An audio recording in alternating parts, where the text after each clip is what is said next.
major pride. Karen Ashley in the mix, yeah, she took us for a ride. Said she's making movies, dreams up on the screen. Fans threw down their money, but they see the scene. Crowdfunded big time, the hype was getting loud. Fans from all around, they believed, they were proud. She took the cash and vanished, no updates, no sound. Left us in the dust, just echoes all around.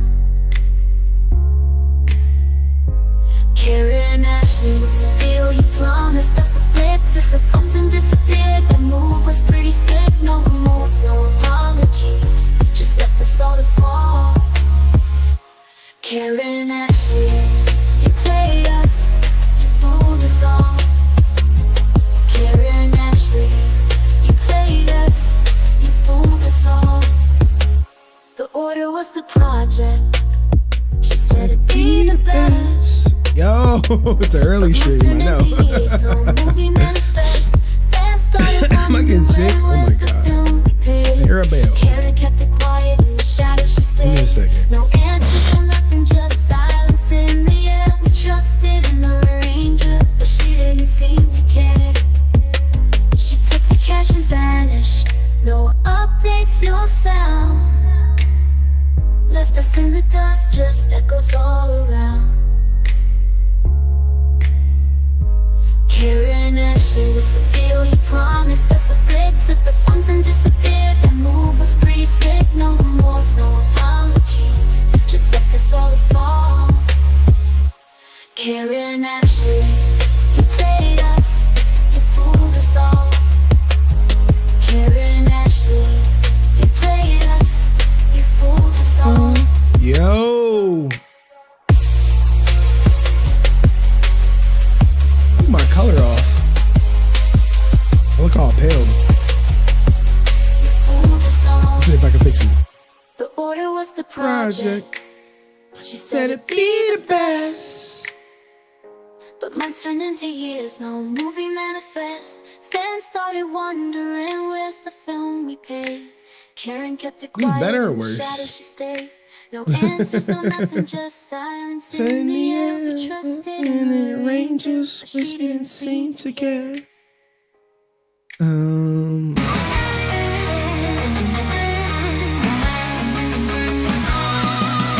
legend of Henry Resilient, shining a spotlight on rangers who fall. No biases for them all.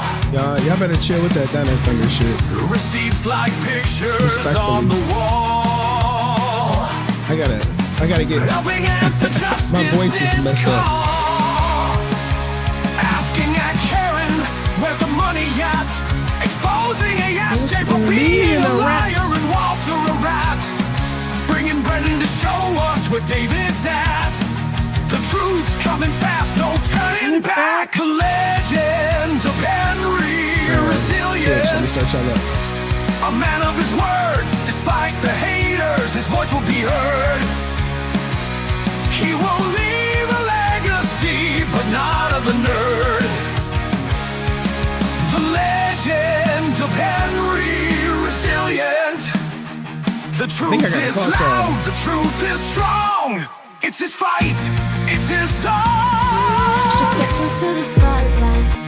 From the order to Austin's Hitler dismay, to a samurai who makes an old man fall.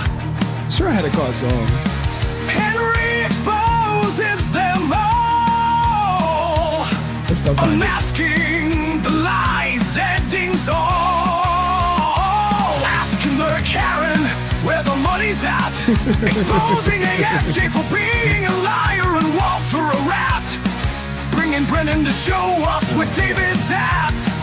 The truth's coming fast, no turning back. The legend of Henry Resilient. A man of his word, despite the haters, his voice will be heard. He will leave a legacy, but not of the nerd. The legend of Henry Resilient. The truth is loud, the I know I got a truth chord is song. strong. It's gotta his go find fight, it's his song. We hope to see his channel grow in every way. Even dust may have his part to play. No matter what the haters might say, we want to see Henry stream every day.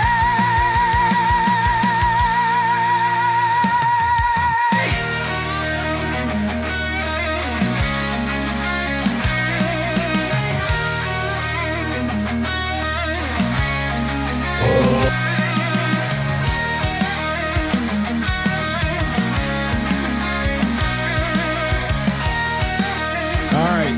I found it. I found the chord song. Let's go.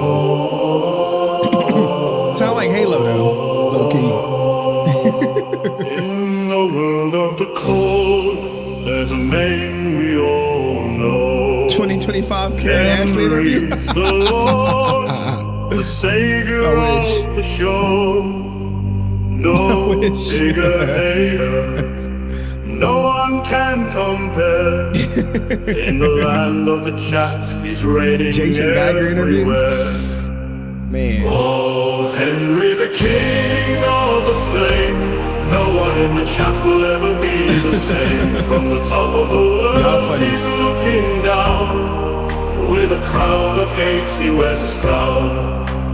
No one can outrace Like I'm a little us, low. the man in black.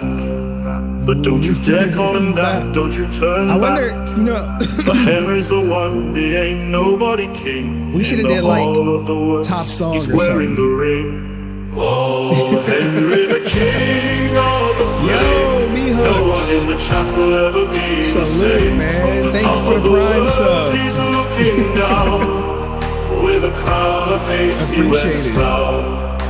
The YouTube guys got nothing on him in the trash league. Exactly. Henry's never dim, always the hater, always the string. No greater bully than him, the chat will sing.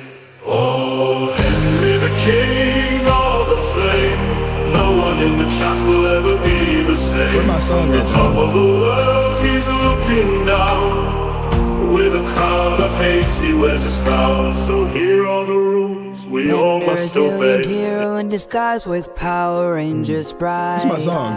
Ninja moves, he's sliding through the shadows. Grape soda, fizzing pancakes. Shit, I might put this in the car tonight. Juice squad standing by. Whale songs in the skies. Him cook. Henry's got the rhythm, Come on, gonna man. let it flow. You should be Go rocking. ninja, go. Let's start the show.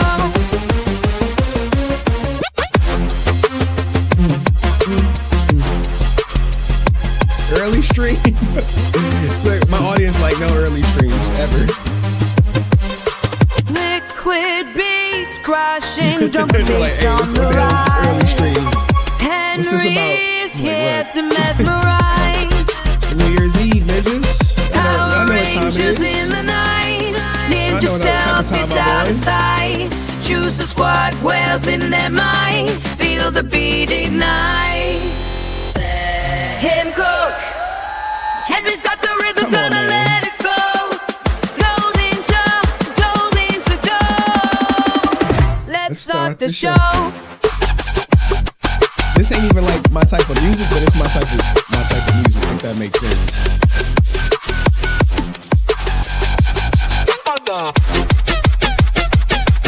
This how I'm gonna be tonight. You know, be partying with some white people.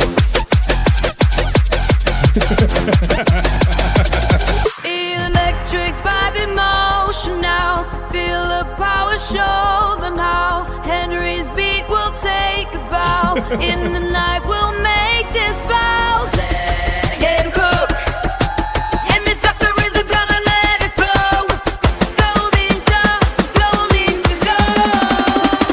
Let's start the show. Let's start it. Let's go.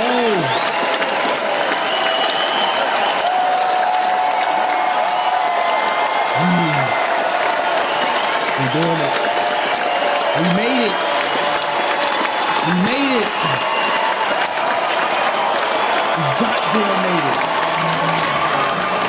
Let's go. Let's go. Shout out to my man Strife. Let's go. Another highlight should be when Strife joined forces with Henry this month. Came in to say hi before heading out for New Year's Eve. Time to drink. Hey. That's a truthful statement.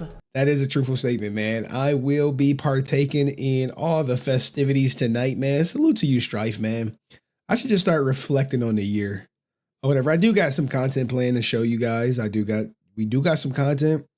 But today, you know, I got a little bit of like little congestion. But you know, it's been a year, man. It's been a hell of a year. Hell of a year for me, hell of a year for y'all, hell of a year for Power Ranger content. This year, I just leaned all into it. No lie. Like, I think it started like mid-year. I'd say 6 months in. After the XQC stuff slowed down, I was like, you know what? I'm going to go balls to wall. Pause. Leaned into the Power Ranger content. We got this channel monetized in like a month or so, or 2 months. It was a relatively quick process. We got monetized, and this has been like my second home per se for, I don't know, the last couple months. Like, look, there's absolutely 0 people watching on my main channel. 0 people watching, 27 on the Clips channel. And it is an earlier stream. And I know it will be all the time. No. Nope. No. I mean, I got plans for 2025, but my focus is probably going to go back to my main channel. Cranking out more videos from my main channel. Probably not as highly produced per se, but definitely I need to get back to the basics. I hate to say like back to the basics. Back to the basics. And it's been like a lot of old news, a lot of new news. And we didn't really get to everything per se. Oh man. But you know, I do got some stuff I do want to get to. We got Whoa Vicky, we got Trump on Border Patrol, we got some YouTube Premium, we got Cat Williams. We got a Power Ranger interview that I don't think too many people have seen before. Open link in new tab. I got a group of women caught shoplifting, catching felonies, which I meant to go over, but you know, it's just been like sometimes when these streams get started, they just go, and sometimes we get off the rails a little bit, and it's so many stories I missed that I meant to cover, like the TikToker getting arrested. We do got a funny clip here. We covered the flat earther stuff. I'm going through all my save stuff per se. Damn. It's been, oh man, we never even covered this girl. Jesus. It's just been a lot, guys. But how was y'all year? How was y'all year? This year, good, bad? We got a ninja leaving his wife after he hit the lotto. He was like, I'm out. She's like, wait, what? It's like, I'm out. But this year, what is this year? Dust just being an a-hole? Yeah, man. Hold on, I see my man Strife over here. You know. Also, check out my gaming channel. Uploaded daily VODs. Much love all. You know, let's look, guys. Strife's gaming realm. Let's give him some love. Let's give Strife some love since he sponsored the show. He sponsored the show. YouTube.com. He's uploading daily gaming VODs. Good. How was yours? My year was it was a interesting year. Me spending my whole year in family court, still in family court, was not on my bingo card for 2014. It just wasn't. Strife. Let's see. RYFE. Gaming Realm. All right. Yeah, he is. He's doing it. Here you go, guys. Let's give him a round of applause.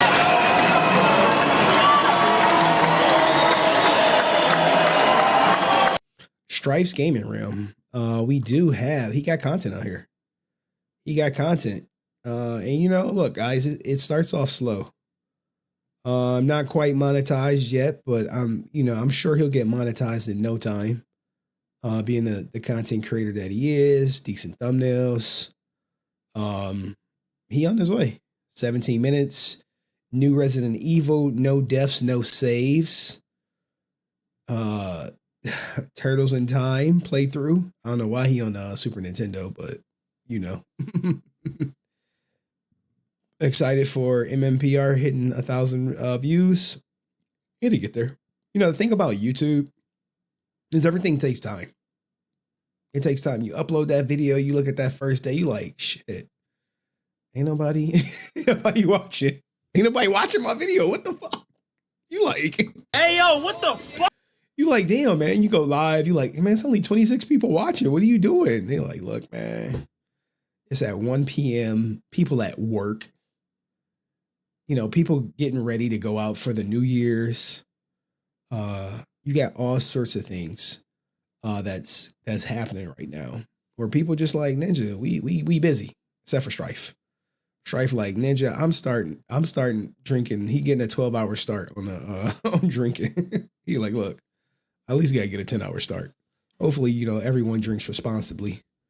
But yeah, man, shout out to Strife the Warrior, man. You know, this is someone I met this year. Strife is someone I met this year through Power Ranger content. And I think that's the beauty of the channel is we meet. A lot of people met a lot of new people this year. Some became friends, then became enemies. You know what I'm saying? All that stuff. So this is about Dust being an asshole, and he got nothing else better to do than to troll people and cause real problems. Like Dust causing real problems in a lot of people's lives. And, you know, I appreciate Dust for causing these problems in other people's lives. It takes the heat off me. It takes the blame off me. You know, so things like that. You got people like Degenerate.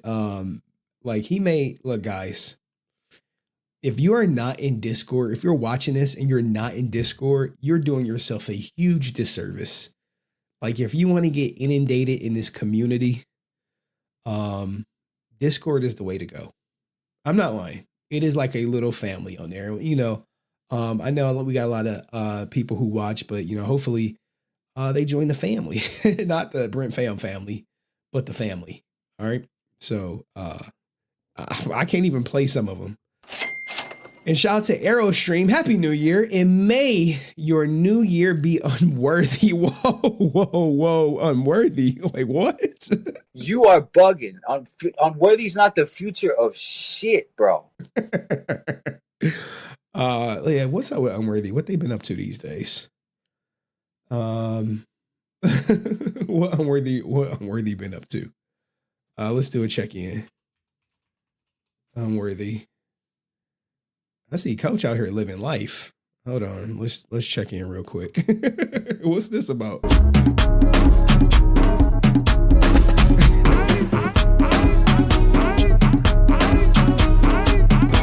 Shout out the legendary Skylar. She's trying to go swimming right now. 1, 2, 3. Yo, shout out to Coach Living Life, creator of the Free Agent Lifestyle. No around here. Out in Brazil for the holidays. Salute to him, man. Taught me a lot. Joint money mindset, all that good stuff. But what was I about to check? I was about to check Unworthy. I was like, let me check Unworthy. Let me see what Unworthy up to. Oh yeah, it's Snow Bunny Heaven out there. Where the white women at? But if you know Coach, you know that's all he do. Snow bunnies is his main preference. I don't think Unworthy been up to too much, just posting some good memes, you know what I'm saying?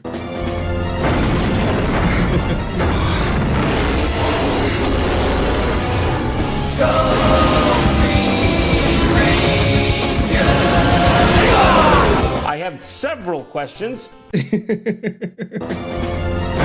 I think a lot of people know. Ain't this for fucking Dino Thunder, if I'm not mistaken?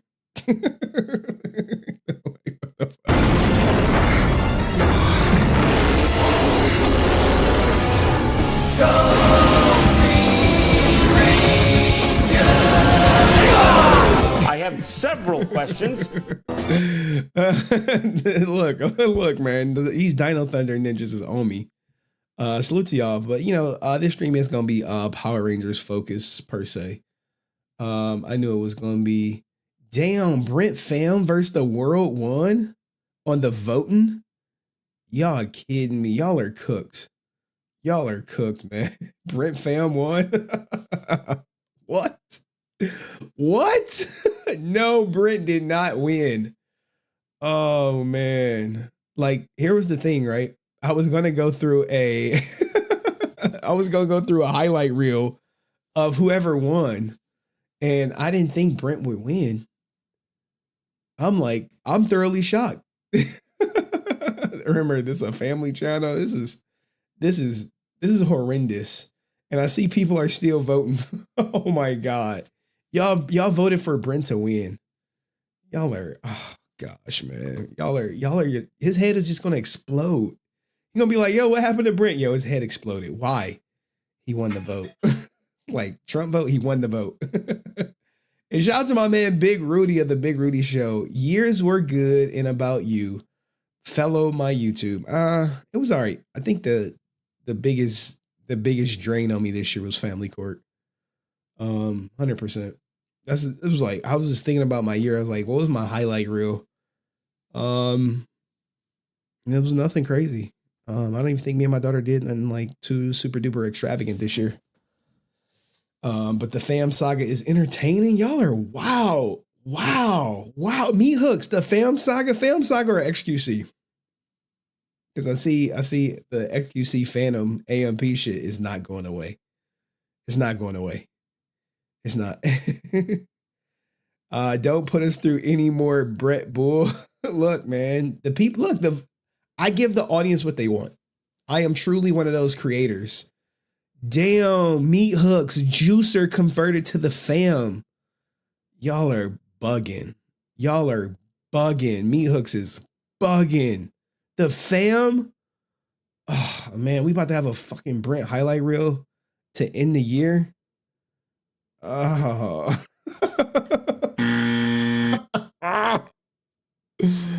Oh, I'm not happy.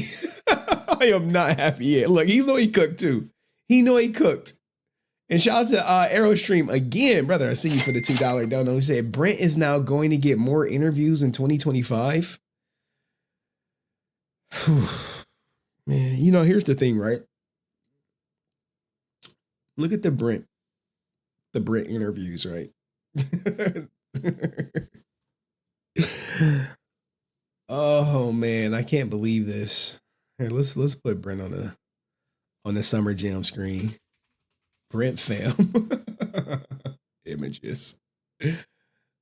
Oh man, hold on. Let's put him up here, man. Let's put Brent Pham on the screen. Brent Pham right there. This is y'all king. Henry is Brent. Obviously, no. No. I can't believe y'all voted for him. That means at least 25 people voted for Brent. No one cared about Hector David Jr. No one cared about Karen Ashley's The Order getting exposed. No one even cared about Austin St. John drama. And he had like 3 big ones. He had the plea deal. He beat out Austin St. John. He beat out Austin St. John. You mean to tell me, hold on, you mean to tell me him is more interested than the ninja who tried to cheat the government, said he wanted to make Hitler shirts, and made fun of a gay person? Y'all like, nah. Nah, it's like, nah. F that. What's up with Brent? Y'all are bugging. Y'all are bugging, man. Hold on. You are bugging. You bugging for real. Oh, man, that ninja kills you every time. Brent Pham he's a low-cow. Brent is a low-cow, but y'all fucking love him, man. All right. Well, all right. Let's look. Let's hold on, man. Let's go through the list. Give me a second. Look, I can only stream until 5 o'clock. 5 o'clock, I got to be out. I got, I'm saying, I got to go out. I got to get lubed up, liquored up, all that good shit. I can't believe Meat Hooks is fucking Team Brent. Oh man, like if there was one person in the chat who I thought would never be Team Brent, it'd have been Meat Hooks. I'm like, nah. Meat Hooks came in as a juicer, and he's sticking around for Power Ranger content. When I say, yo, what's the best meme of 2024 from the channel? If I had to cast my vote, it would be the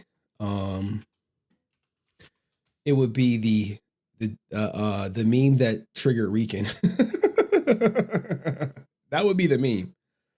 Oh God, I can't believe this. You mean to tell me the guy who pushed the old man is not more exciting than Brent? Like we had ASJ talking all types of big shit. Like we had him talking about how people were they lacked knowledge and wisdom if they didn't understand like Hitler shirts. And y'all ninjas voted for that. Like this was hilarious to me. Don't know me. It really doesn't matter. Who? I don't care that you don't know me. That's not the problem. This was great. Wait a minute. Who are you? You're focused on the fact that I'm saying that you didn't know who I was. I don't care about that. This was for me.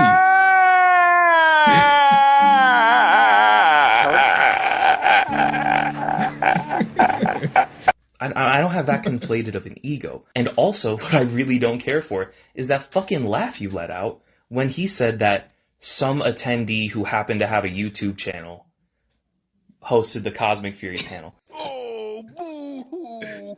Let me play a sad song for you. Oh, On the world's man. smallest violin. The fuck is that laugh supposed to mean, man?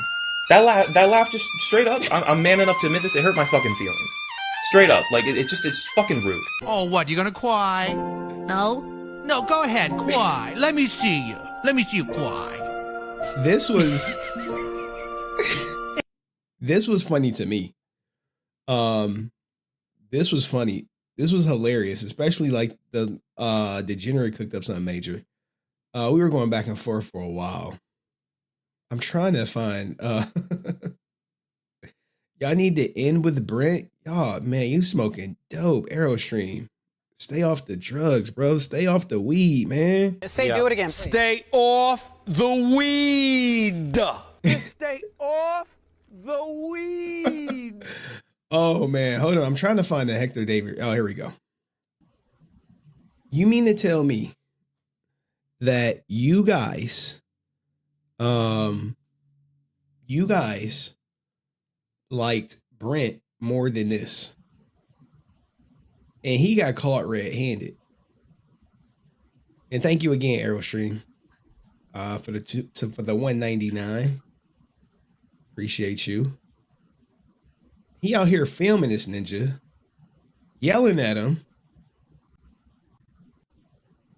Right here. You mean to tell me Brent Pham didn't top this? Tries to kick the walker out. Now he about to plead guilty, or he about to plead something.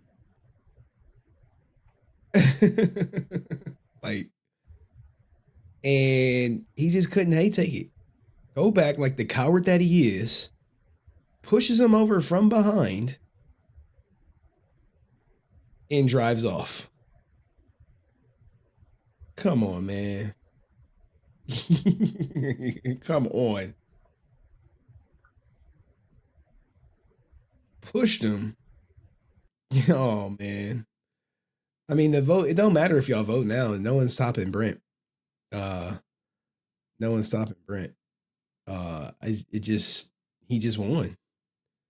I don't know what to tell you guys. Y'all voted, so you can only blame yourself. for voting for this stuff. You know what I'm saying? And shout out to my man Answer 06 who said, my vote went to Geiger in the loan fraud. F Brent. Yeah, I mean, some people said, Francis said F Brent for life. I'm like, I mean, okay. All right. Sweet. I wonder if I could quietly no, I'm not gonna do it. I'm not gonna do it. I'm not gonna do it. I'm not gonna do it. I'm not gonna do it. All right, so no one cared for that. I mean, this ninja's criminal record, like this mugshot, digging up his mugshot, digging up all his battery information, you know, like exposing that. Y'all was like, nah, man. Y'all was like, nah. y'all was like, No, fuck that shit. I can't believe it. I can't believe it. Like we had so much on this guy. So much on this guy. What about the Deoxy beef? Bro, we got this ninja to apologize live. Apologize, bitch. Apologize. Apologize. We got him to apologize live to Deoxy. I was on his ass. Pause. I was on him like white on rice. You keep talking over me, then I can't answer, and why am I here then? Y'all didn't care about that? Y'all didn't care about that this year? That was crazy. It was crazy good too. Crazy good. All right. Y'all like, nah. Shout out to Aerostream again for sponsoring the goddamn stream. I got money. No weed, just a coffee rush. You can always do a recount and see if it works out differently. Oh God. Look, Aerostream is cocky. He like ninja. I mean, we could do a recount to see if it works out differently, but it's probably not. It's probably gonna be in Brent's favor. But y'all didn't care about. Hold on. Y'all didn't care about this. Him apologizing. Like he went at Deoxy so hard. I went at him like, look, I took the gloves off. You remember this? Hold on, let me get this up. You don't remember this? Can you please remove the video from your channel? People only seeing a false picture and it creates an unfair hate towards me. I've been like, Shut up, bitch. Like, yo, get the fuck out of here. I don't care. I would greatly appreciate if you remove the video as you see what I wasn't lying. Ninja, you was lying. You fucking lied. Where's Legend of the White Dragon now? Where's that at? Where's that at? I don't think y'all cared about the whatchamacallit. Shout out to, look, this was a great Marcus Digital was a great addition to the channel, you know what I'm saying? If we can get him on more. Oh my God, yo, look at my edges. We need to do a morphing grid prayer for me and Karen Ashley.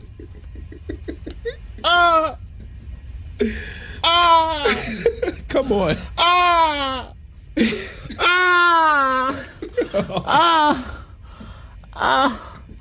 gonna be looking like Samuel Benson in a couple of years. Oh my God, yo.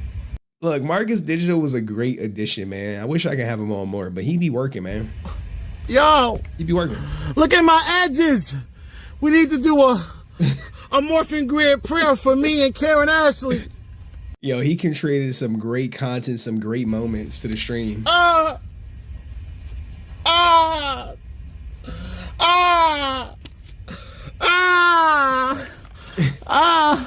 For sure. I'm gonna be looking like Samuel Benson in a couple of years. Oh my. Tell me we didn't have some great moments. Now this is where okay. All right. Since Brent won, we'll give him his flowers. All right.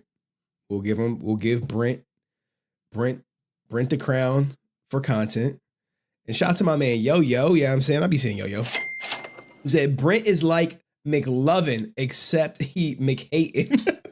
That's a truthful statement. That is a truthful statement. That is 100%. Look, how did that beat out this, man? Well, now to be fair, if I had a bunch of juicers in the chat, view wise, I'll tell you this. Financially, the XQC content, I think one of the videos generated more revenue than all the Brent videos combined. But this by far, this saga, this right here, man, it still ain't even over. It's just quiet. It's just a quiet time right now. It's just a quiet time. Quiet. It's just quiet. That's all. It's just quiet. This right here, this everyone hates ASJ. Oh man, I miss Sammy too, man. My bank account miss Sammy. Like when Sammy used to go live, I'd be like, damn, I'm about to make $1,000. Do you know what it's like when you're like, yo, she went live? $1,000. Cha-ching. When Brent come on live, I'm like hoping for $10. For $10. I cancel dates for Sammy. Sammy go live, I cancel dates. They be like, oh, you coming out tonight? I'm like, nah, my sugar mama live. But ASJ didn't get this? Y'all didn't, like ASJ came in. Let me look at what place ASJ came in. He came in second. And he has some phenomenal clips. Phenomenal. Like, people couldn't even top. Look. I got to pull it up on a different stream. Give me a second. Give me a second. Austin St. John Hitler. Oh, gosh. Oh, man. Hold on. Look, when you Google Austin St. John Hitler, just me show up. All right, here we go. I got it. On steroids, but he had some. Hold on, guys. We still got content to come up, but this right here, you know what I'm saying? Hitler was, a demon on steroids, but he had some pretty good one-liners. Hitler was, a demon on steroids, but he had some pretty good one-liners. They cut out the I'll be darned. All right. And shout out to my man Yo-Yo who says, Paramount can make Power Rangers as big as it was in the 90s if they do the right thing for sure. If they can, whoa. 90s, if they do the right thing for sure, if they can do what they did to Sonic or more. Oh, I'm happy you brought up that. I'm happy you brought up Sonic. Sonic was so good. I saw it, me and my daughter saw it yesterday. Sonic was so good. Man, hold on. Y'all need a reference. As we get sidetracked for a minute. I'm gonna drop the link too. Maybe Brent will hit the link and we can go through it. Sonic 3 movie. Oh my God. You want to talk about great movie? You want to talk about something great? Sonic. Great franchise. Great franchise. I don't know what the Rotten Tomatoes was for it, but Sonic 3. Let's see, Sonic 3 movie. Like when I tell you it was so good, my daughter was like, I want to see it again. I'm like, we just left. She's like, yeah, I know. Here you go right here. 85 on a tomato meter. 85 on a tomato meter and 90% for regular fans. All right. So you have that. Montyverse gave Sonic 4.5 out of 5. All right. Good. Shout out to you, Monty. What the hell are you doing in here so early, bro? But Sonic was so good. Oh man, freaky, bro. It got we were talking about it last night in Discord. I see the super chats. I'm gonna get y'all. Give me a second. We were talking about it last night in Discord. How Shadow was putting in work. He was putting in work. I'm talking like he was on some like Drago shit. Look, I'm gonna spoil it for y'all if y'all didn't see it. I'm gonna spoil it. Click off if you don't want it spoiled. All right. At one point, he gives Tom, Sonic's dad-like figure, the death punch. And Sonic is like, what did you do? What did you do? And he was like, what had to be done, and he just dipped out. He was just like, here's the thing, man. Shadow had no problem ringing the bell on humans because his humans, they rung the bell on way back in the day. So it is what it is. But let me get to the contributors. Let me acknowledge y'all. Acknowledge me. Shout out to the Geek Zip podcast joining the Resilient Armies. Hey man, appreciate you, Geek Zip, joining the army. It is some exclusive members only content. And it's going to be more exclusive members only content because, not everything is going to make the final cut for production. I got some stuff back there I gotta get y'all. You know what I'm saying? Also, Aerostream's show sponsor, who says, put ASJ, Hector, Brent, and Rican in a cage match to settle this. Another option. What? Not. Are you threatening me with violence? You're not gonna get a cage fight out of whatchamacallit. How dare you speak to me that way? Brent. It's just not happening. And I meant to include all those. You know what I'm saying? I meant to. But thank you, Aerostream, for sponsoring the stream, man. Appreciate your generosity. And shout out to my man Yo-Yo again, who says Sonic Frontiers was dank as well. Favorite game. Bro, what are you doing streaming so early? It's the New Year's Eve, bro. Look, there are some streamers who was like, I'm gonna spend the night with my fans. And maybe one year I may do that, but this ain't that year. Tonight, I'm clapping cheeks. I'm going out. I got dinner reservations, all that good shit. But let's get back to the content that we were talking about for the best of the year. So ASJ, he also made fun of a gay person, and y'all was like, nah. He also said he wasn't making shirts. Like the fans really don't like him. This is what you've been waiting for. The new line drops filled with amazing quotes from some truly inspirational historical people. Some might truly surprise you. Remember when he was like, yo, I'm not doing whatchamacallit. And shout out to this Cayenne Pepper over here. I see reposting the interviews. We had so much with ASJ. Even Brent turned on him for a second. For a hot second, Brent was anti Austin St. John. Hot second. For a split second, he was anti Austin St. John. And then he went right back. Like a dog in heat. He went right back. ASJ. But this is y'all came. What was this? Reddit turned on him. Brent turned on everybody. And then blam. Jason from Influence Films, his Jewish fan, was sad. And he got the recording of the year. Fan work being stupid. People are stupid who didn't get it. This was diabolical. His thumbnail was diabolical. But it is an accurate reflection of what Austin St. John was all about. Now, when we get to, we still gonna go through it. Austin St. John gay. Oh my God. I'm happy I'm not streaming this. Makes fun of gay person because like it's hard to find. All right, here we go. And he had this nasally high pitch.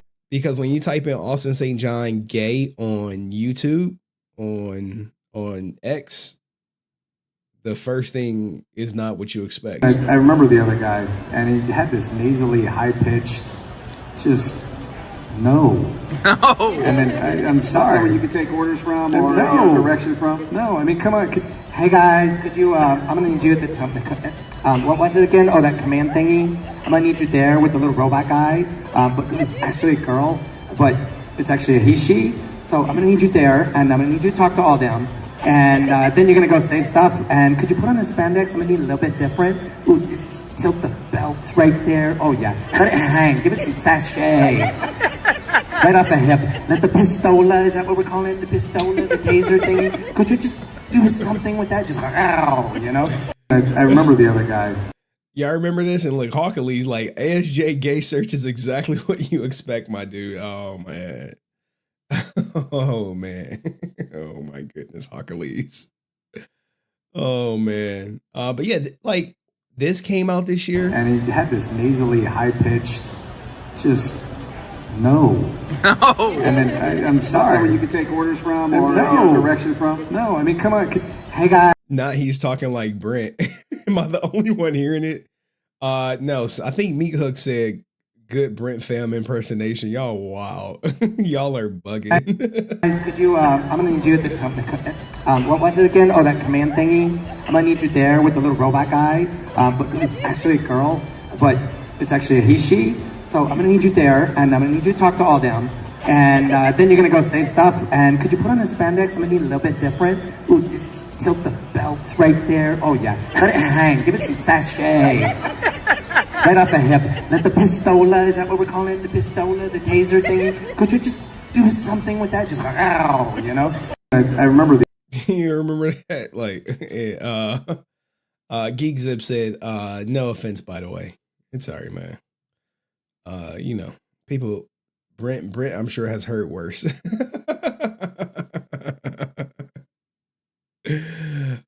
My friends who don't watch Brent Henry's channel always think Brent is a drag queen when he hear, oh my goodness. Wow, man. The Brent slander is in full effect. Now, like the crazy thing is with ASJ, I can't just scroll X. Because clearly Hawkalees and searched the whatchamacallit and saw what it was. Or whatever, but do not search Austin St. John gay on X. You will see an X-rated act being performed in your top search. All right, so let's just do Austin St. John plea. Like this ninja had the plea deal. Like, come on, guys. You mean to tell me that this right here, when he put in his plea agreement, didn't do something crazy? Give me a second.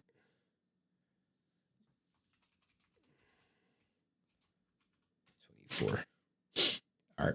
You mean to tell me when he took his plea deal, y'all was like, eh. And then he came out and said, look, look, I'm snitching. When he starts, oh, okay.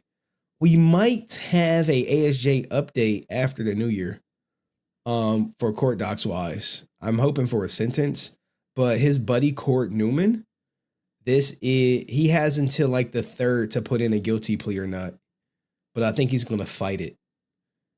And I don't know how that's gonna work because Austin St. John implicated him in his notice of facts. Nailed this ninja to the wall. I do what's best for my family, man. You know what snitch stands for? Sorry, ninja, I'm trying to come home. That's what it stands for. Snitch. Sorry, ninja, I'm trying to come home. Write it out. Snitch. And then you'll see it. You had this ninja talking about how people were poison pills who said he was guilty. Come on, man. Come on. Come on, man. Look. Oh, here it goes. See, people were posting it. Hold on. Give me a second. Right here. He agreed with one or more persons commit wire fraud that he knew he was unlawful purposes the agreement and that you joined in the agreement with the intent to further the unlawful purpose. He signed it. I think it was one more, right? Notice the plea agreement. Boom. Like, I don't know how y'all be so forgetful. But yeah, man, he did that shit. All y'all Austin St. John fans who What the hell? See, this what happens when you when you search it. Shout out to No Pink Spandex. Everyone be hopping on the bandwagon. It's like sometimes I break the seal and then everyone be like, well, Henry reported on it, so now we can report it too. I'd be like, Hey, yo, what the fuck? why can't y'all break the seal? Why can't y'all be the first one to report on it? They'd be like, nah. We want you to be the one to say it. I'd be like, damn, man. But I made a huge mistake. Oh, what's this?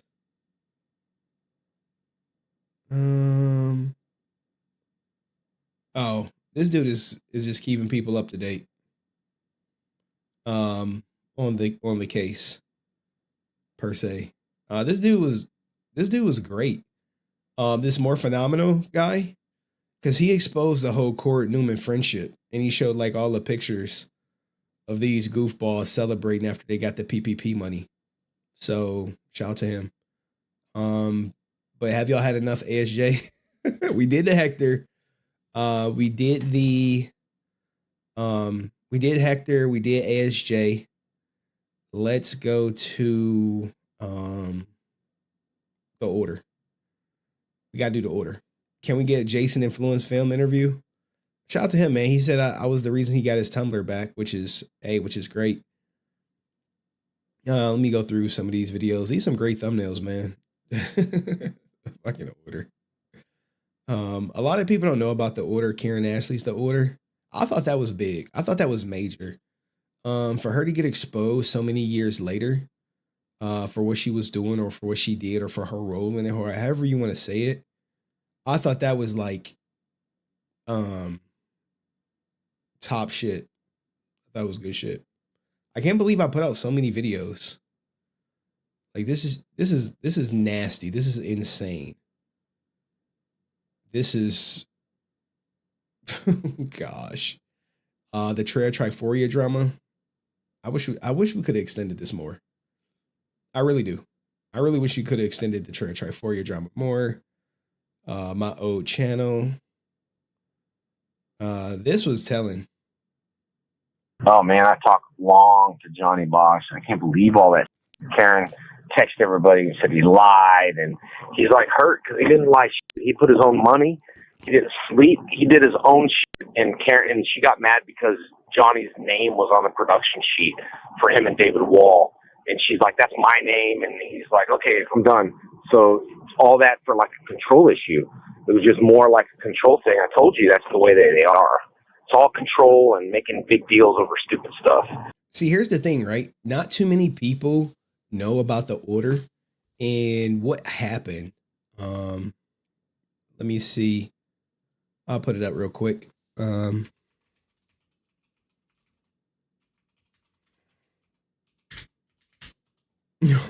Dallas, we were just talking about you earlier in the stream. Let's go. All right, so I'll give you the TLDR, right?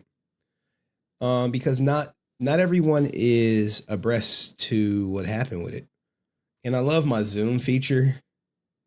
I love the Zoom feature that I installed in OBS. Before I explain to it, let me acknowledge Dust. Acknowledge me. Definitely top supporter. I think so. I really don't be doing that. Most consistent for sure. Everyone like the stream. Just know I'll be out of here again, causing real problems. So this is about Dust being an asshole, and he got nothing else better to do than to troll people and cause real problems. And believe it or not, there are people who don't like Dust super chatting. Crazy, right? Crazy. They don't like seeing Dust drop memberships. They don't like this shit. They accused Dust of paying all my bills. I was like, he's paying all of Henry's bills. And I'm like, my legal bill just this month was $2,500. I'm just throwing it out there. This month I paid $2,500 in legal fees. It's a lot of money. For me, it's a lot of money. So Dust dropped $30 in the chat. And people be like, yo, what the fuck? He paying all his bills. I'm like, I wish that were true, man. If my bills were $30, man, I would be living the high life. That doesn't even include my mortgage, car insurance, all that shit, light bill, gas bill, get clapping cheeks bill, you know what I'm saying? So it's like, all my bills, I'm like, I really don't want to talk about the legal stuff today, though. I just don't. It just gives me, it's the new year. But thank you, Dust, man. I really appreciate you, man. From the bottom of my heart. Hope you're feeling better, too. Damn, I've known Dust for like 2 years. 2 years, Ninja. 2 years, Dust. Calling your ass, talking your ass, texting your ass, sharing memes back and forth, sharing ideas back and forth. 2 years. 2 years. But, haters gonna hate. Haters gonna hate. That's right. But thank you. And shout out to my editor, man. Like, Henry, thank you so much. Hey, don't think the plan is not the plan. The plan is still the plan. As you see, my editor, who he can see like the numbers of the views and stuff. The off Power Ranger topics do get views, but it takes some time for them to grow. Like even the Travis Hunter, which is demonetized, is getting views. And by views is like YouTube is a marathon, guys. And I'm aware of a marathon. And I'm aware of when I have a hot topic and I got a lot of eyes on my channel versus when I just got my regular 45 people that's gonna watch me live. I'm aware of that. So it's always good to see when I drop non-Power Ranger videos, and YouTube with the algorithm will find the audience for that video.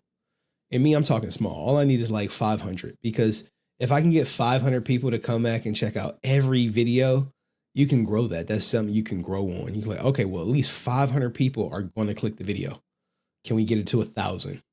Can we get it to 2,000? Can we get it to 3,000? Can we consistently hit 3,000 views on every video you drop? It's little stuff like that. But thank you.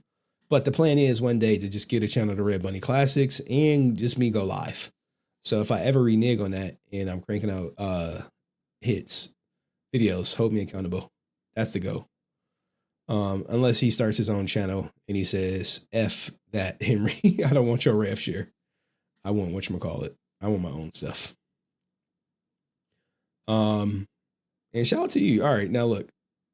All right, I acknowledge everybody. All right, cool. Because now I can explain the order. And then we gonna watch a Power Rangers documentary. Then I'm gonna drop the link, and then I gotta be out of here by 5 o'clock. I said I was only gonna give y'all 4 hours, and that's what I'm gonna be true to it. And Geek Zip, new to the channel. What's this fool's channel look like? Geek Zip, you look like you got some production about you. 70 people have voted, and Brent Pham still holds the top. So I don't know what to tell you guys. Geek Zip, what your channel look like, bro? You got a channel? Let's see. What about a Quiet Place, day one? It's just another quiet movie, dude. I expected more from it. All right, look at Geek Zip. Geek Zip. Hold on, guys. New to the channel. You know what I'm saying? 2 hours ago, dropping content. Let's check them out. Let's give them a quick. Damn, an hour, Geek Zip? Wow. You think it'd be over my head? You like Joker 2? You probably hate it. Okay. I did hear some people were saying it's doing bad. I mean, it's crisp. The audio is crisp. I've seen mostly good reports about it, but a few people were saying that camera is crisp. It's doing bad, and now the Korean stock market's down. Are we talking about Squid Game? Yeah, or Joker Squid 2? Game. I don't know which one we're talking about. Squid Games. All right. I'm going to start a Brent Pham channel. BPP for short. Black shirt. Okay, so pretty sure most people said Joker 2 was bad. Geek Zip is right here. The letter G. We have Greg Gumbel. He also died this. Look at Geek Zip. He just chilling. I like it, man. Go subscribe, guys. Make sure I like his videos too. Help my man get monetized on YouTube. He got quite a bit of content. I would say thumbnails could use a little bit of help. But hey, man, it's better than what other content creators who call me trash got on their channel and shit. They be like, he's a trash YouTube guy. I'm like, Ninja, you jealous. But yeah, man, get some thumbnail variety up in this bish. All right, now let's go to the order. All right. So this was ranked as I go to the rankings. This was ranked above Hector David Jr. All right. This was ranked above it. Now, if you guys don't know, The Order was a movie that was put on by literally every Power Ranger with the exception of Amy Jo Johnson and Jason David Frank. But everyone else was 100% in this at the time.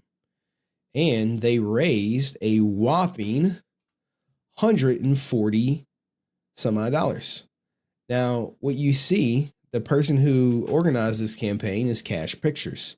Now, Cash Pictures is a company that is owned by Karen Ashley. It's Karen Ashley's company. Now, she may say, well, it's me and my husband's company, or, you know how they do. They try to give me on semantics. They try to say, oh, other people's company. This was the company, right? And what she ended up trying to do, Karen Ashley, or what ended up happening per se, and we only know this because of of the work I did. You're like, Henry, shut up. You ain't do no goddamn work. I'm like, Ninja. The Order whistle blower. All right. Oh gosh, Karen Ashley. Ashley. Like when I search my video, it doesn't even come up. All right, here we go. Henry, I'm watching your stream now. So we had this guy say, hey, basically what ended up happening with The Order is she ended up doing something wrong.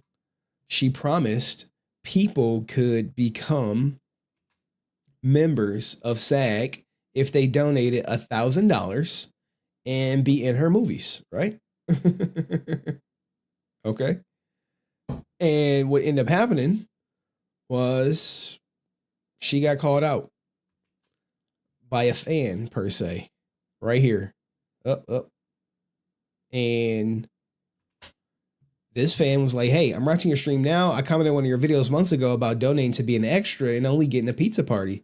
I still have the email updates from Indiegogo campaign. As a former journalism student, I realized the truth needs to get out about whatever the F happened. I have screenshots of SAG email that Karen Ashley, sent to everyone. And it's genuine. And I was like, wait. Look, when a story comes to you, it's not every day a good story comes to you, right? But when this story came to me, I was like, wait, because here, what she said right here is Karen Ashley said SAG shut us down due to some technical issue or whatever. And I'm like, this sounds sketchy as fuck. And everyone was like, yo, she collected all this money and never put out a movie. And, recently you had Steve Cardenas talk about like, yeah, man, all I did was film that shit. I filmed that scene for her and that was my involvement. So whatever she did with this money, I have nothing to do with that. Well, the guy was like, hey, look, man, I did a video on this. I've talked to hundreds of contributors, people who were going to participate in the film. I've spoken to almost every single one of them. We have tried to answer your questions. We've tried to be as transparent as possible because I feel like you guys got to know what happened. This is not transparency. I'm telling you, when people say they using buzzwords like, I'm just trying to be transparent as possible, that is a little catch-22 because notice who she talked to, guys. She said, hey, everyone who was going to be in the film, I contacted you. Not necessarily everyone who donated, everyone who was going to be in the film. We could play it back. Let's hear it because this is very important. It's very misleading what she did. She talked to everyone who was going to be in the film because they paid to be in the film. All right. They paid to be in the film. And as a result of them paying to be in the film, she promised them SAG awards. And this email, it was a bunch of emails flying out. Long story short, she could not do that. She cannot. Here we go right here. Right. So they put the kibosh on her ass and sent her this letter. Like, look, bish, You cannot promise people they'll get in the SAG if they give you $1,000 and whatchamacallit.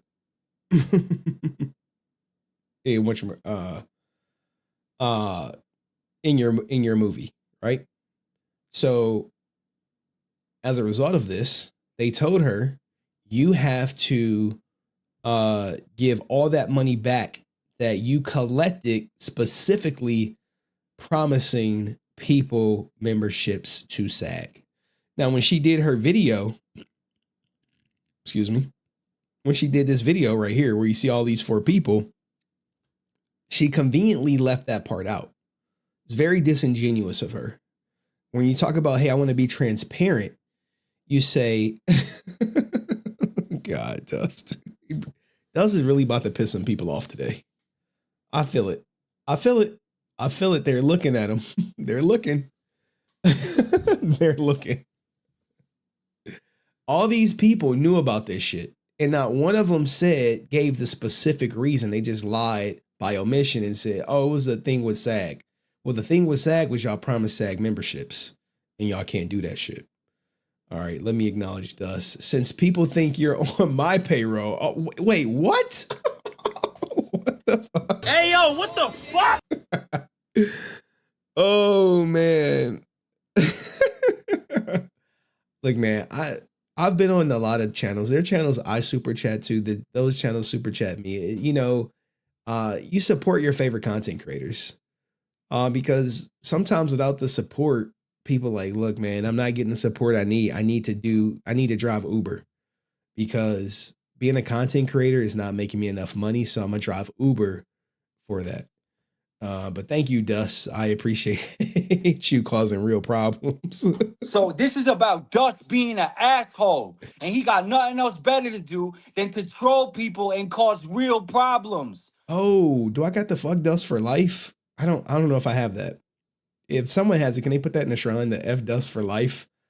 I think that like when you contribute to the stream, I want like a specific soundbite to play or whatever. I mean, we got like the Dust is a fake friend, but anywho, thank you, Dust. Appreciate you, brother. Hope you doing well, causing real problems. And thank you for paying my bills, man. I appreciate it. Well, actually, all donations would go to the Baby Mama Terrorist Fund, but I did buy myself a new desk. So I can stand up during streams instead of sitting down sometimes. Now, the crazy thing is, I did an 8-hour stream. There's no way in hell I would have did an 8-hour stream in the old chair. No way in hell. I would have said, all right, guys, peace. My ass hurts. Pause. Don't clip that. But anyway, back to this. So all 4 of these people were involved. Well, Karen Ashley was the mastermind. I don't know why anyone thought Karen Ashley of all people with no movie under her belt would be the one that could produce a movie. Long story short, after SAG shut them down, they were forced to give some money back. They tried to fight it or whatever. But they say they tried to fight it. I have to say they say they tried to fight it. All right. But y'all really about to clip that my ass hurts. Y'all wild, man. But anyway, in the end, the people who donated got their money back. People who donated to be in the film got their money back, but everyone else who donated, they got nothing. And no, don't even try to convince me that all this money went to legal fees and paying back people who donated, because it was not that many people who donated $1,000 to be in the film. And then some people found out that they could get a donation, but they missed the deadline. So she kept the money. So you take that for what it's worth. And that is the order scandal that got exposed this year by none other than me. All right. Now, now that we covered that, I do have some funny clips, and then we can get to this Power Ranger documentary, and then I'll drop the link.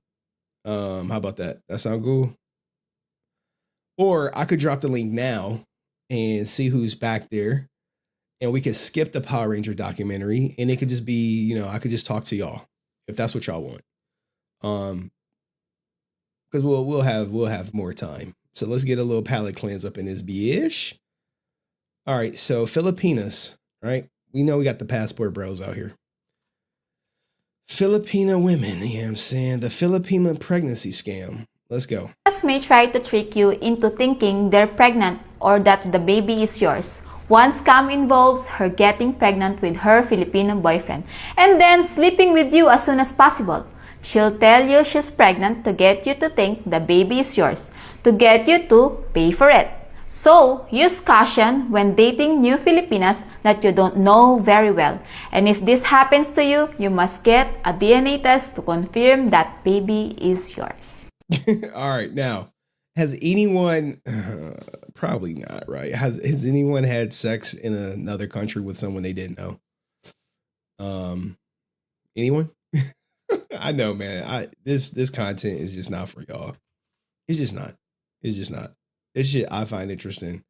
But don't get caught up. But what is for y'all, what is funny is grandmothers getting caught lacking. Y'all like that shit. Y'all love it. Only my husband. Okay, let's go. Day, you're addicted. When you smoke every hour, you're addicted. When you can't go a day without drinking, you're addicted. What slapped you in the face last night? Addicted. All right, what? What slapped you in the face? Well, I don't understand what that's got to do with the word addicted, but whatever. Addicted. A dick slapped you in the face last night? What? You're addicted to cigarettes, you're addicted to alcohol. What's the last thing she asked you, though? What hit me in the face? And you said a dick. I said addicted. Addicted. Addicted.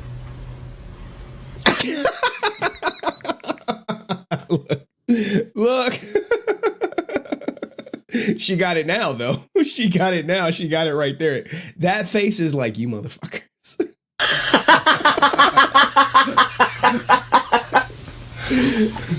What's wrong? When you take drugs. Now, you guys could do this for any old person that you know.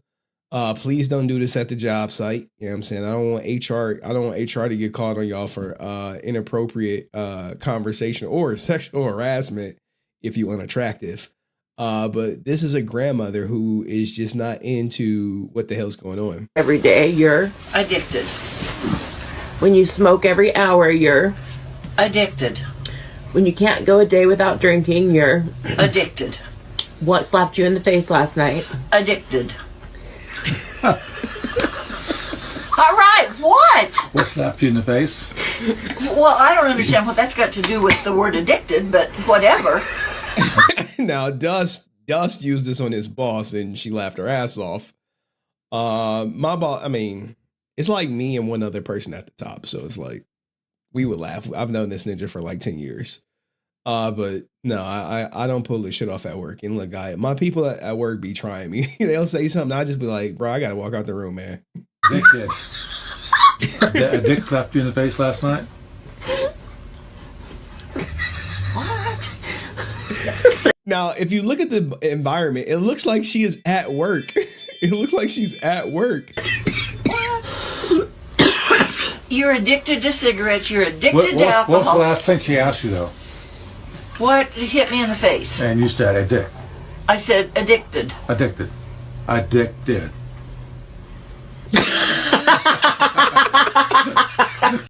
This is the content I like, guys. This is the content I watch. Now, if you guys don't know about the passport, all right? For all my men who may struggle with relationships in America, right? We do have some in the Power Ranger community. Some have been like, look, I'm a virgin. I'm approaching 30. Some have been like, I don't have a girlfriend. I haven't had a girlfriend all my life. If you have airfare and about $40, if you can afford airfare, a hotel, and $40, you can go to places like the Dominican Republic and women like her will approach you. Espérate. Es raro ver aquí un gringo. ¿Quieres hacer un reportaje así en el barrio? Ah, ¿y no te da miedo? ¿Tú estás aquí adentro? No, ¿por qué miedo? No, tengo miedo de las mujeres porque me quieren atrapar. ¿Es verdad? De los hombres no tengo miedo. Yo, ¿verdad? Sí. Mira, dame tu número. ¿Mi número? Sí. She like, hey, give me your phone number. You know what I'm saying? Give me your phone number. Mira, así son directas, ¿no? Y si él es tu novio como yo sé. Ese es mi tío y ese es mi... Now, what he said was, how do I know these guys are not your boyfriend? And the reason being, because sometimes in these third world countries, the boyfriend will pimp out their girl because they know the American gonna pay. All right? They gonna pay. But she like, look. Hermano. Yo soy hermano de ella. ¿Tú tienes novia? No tengo una novia en RD. I don't have a girlfriend. I will be your girlfriend. Yo voy a ser tu novia. No, el hermano decida, no usted. ¿Y no te gusta la morenita? Do you like me? Brunette, just like me? Espérate. ¿Cuánto estás nervioso? Ella no tiene que... Ven acá, echa para acá. Espera. ¿No te gusta la morenita así como yo? Hay una vuelta. Hey, little 360 action. Tú eres muy grande. Tú me das un estrellón. Look, the whole family out. Her little brother, tu madre, her older brother, her younger, slightly older brother, her padre out there, as she hopes to. Echa para acá, espérate. Decirte. Pero echa para acá. Así. Espérate. Pero ven. ¿Y tú qué edad tienes? 21. No. She'd say she's 21. Tu futura esposa. La madre de tus hijos. The future wife, the mother of your children, all because he's American and Dominican Republican. He walking around. Mira, yo quiero 4. La papá tiene 5, uno de ñapa. No, ella tiene solo 21 años, ¿en serio? Sí. No se me nota, estoy muy vieja. Mira. 21. Una morenita, mira más. Una morenita. ¿Y usted pereas? ¿No pereas? No. Baila mucho dembow. ¿Dembow? Sí. Hey, $200. Probably cheaper. Probably around 50 because what happens is the money is worth so much more over there. Now I can't play too much of that content. They'll get me clapped. But I can play you this story. This is a real life story.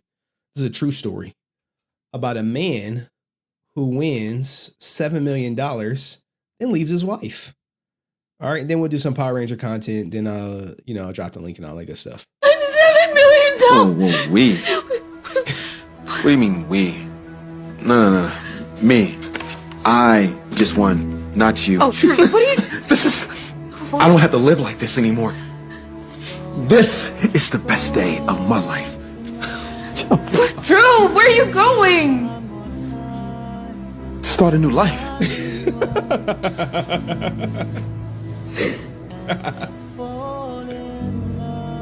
This is unbelievable. Hey, a lot of people are together out of circumstance. You can't afford to leave.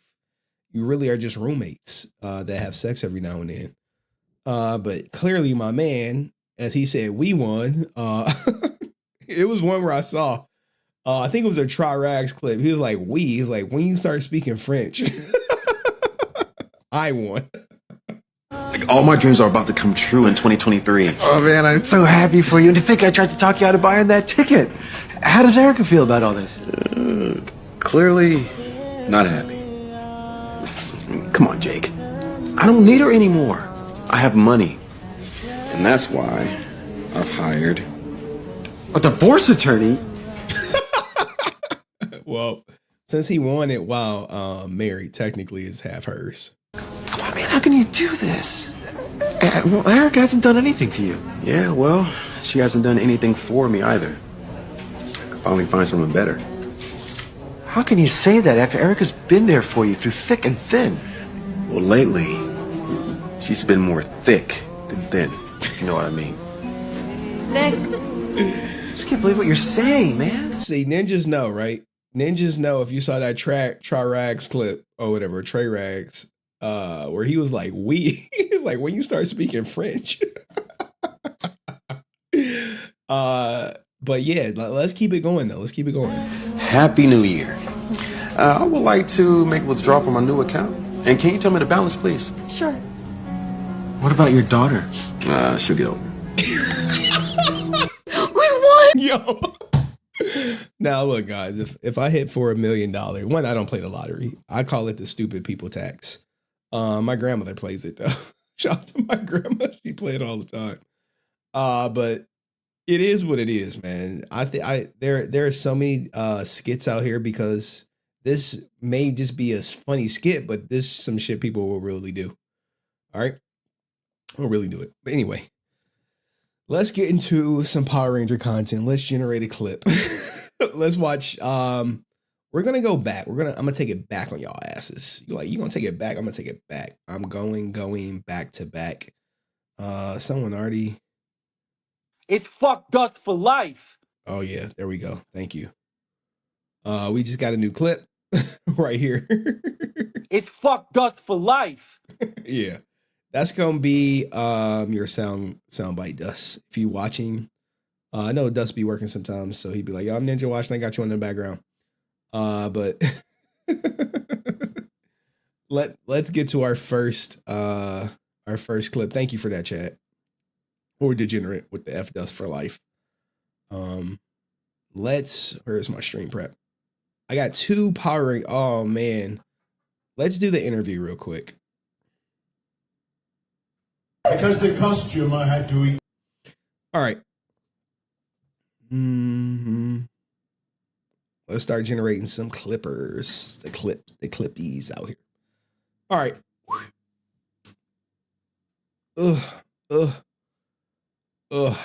Man. Sometimes be like this. Guys, if you don't know who Ivan Ooze is or who he's played by Paul Freeman, seasoned actor at the time who joined the Mighty Morphin Power Rangers cast for the movie. And he had a shocking revelation about how he got paid. All right, so he was at some con. I tried to find this con, but I could not find who this panel was with or what it was. And whoever uploaded it, they just uploaded it. Paul Freeman explaining how he got paid twice to play Ivan Ooze in 1995 movie. And that's pretty much it. There's no like, hey, this was from this panel. Oh, Ranger Stop and Pop. All right, Ranger Stop and Pop. Was it 2024? Well, shit, I'm gonna have to look into it now. I'll take that all back. So this interview is making the rounds. Let's hear him out. Smoked oysters every day. Also, because of the costume, I had to have a hidden toilet underneath the robe. And I got paid twice. Like double. Lucky you. We know that last one. Now, people are, of course he got paid because at the time when he joined, he was the most popular of the cast. So as a result, he came in, was like, look, I'll do it, but you're going to have to pay me. And he's saying, hey, I got paid more because of the suit. You like paid more for the suit. Let's get back to the interview where he breaks it all down. No, you're all wrong. I got paid twice. Yeah. Hey, that's because he was union. The first couple of weeks shooting, after they saw it, they realized all the costumes that the Japanese stunt guys were using showed the zips. They were all terrible costumes, and they had to reshoot. They didn't want to pay me twice. In fact, they lied to my agent several times to get out of it. That sounds like a different. And I said, no, I'm not going to read That sounds about right. That tracks. No, that is to believe. Yes, rather. Now, because here's the thing, right? You get what you negotiate for. And Paul Freeman was an established actor as all these new people. This was their first film.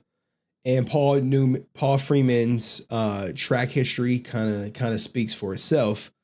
But he got paid for the reshoots. All right, for the reshoots. And typically, you do get paid for reshoots because reshoots is when production has halted. And they say, hey, look, man, we're happy with the film we got. And the contract could have been for a couple of days or a month or 2 months where he's indispensable to them.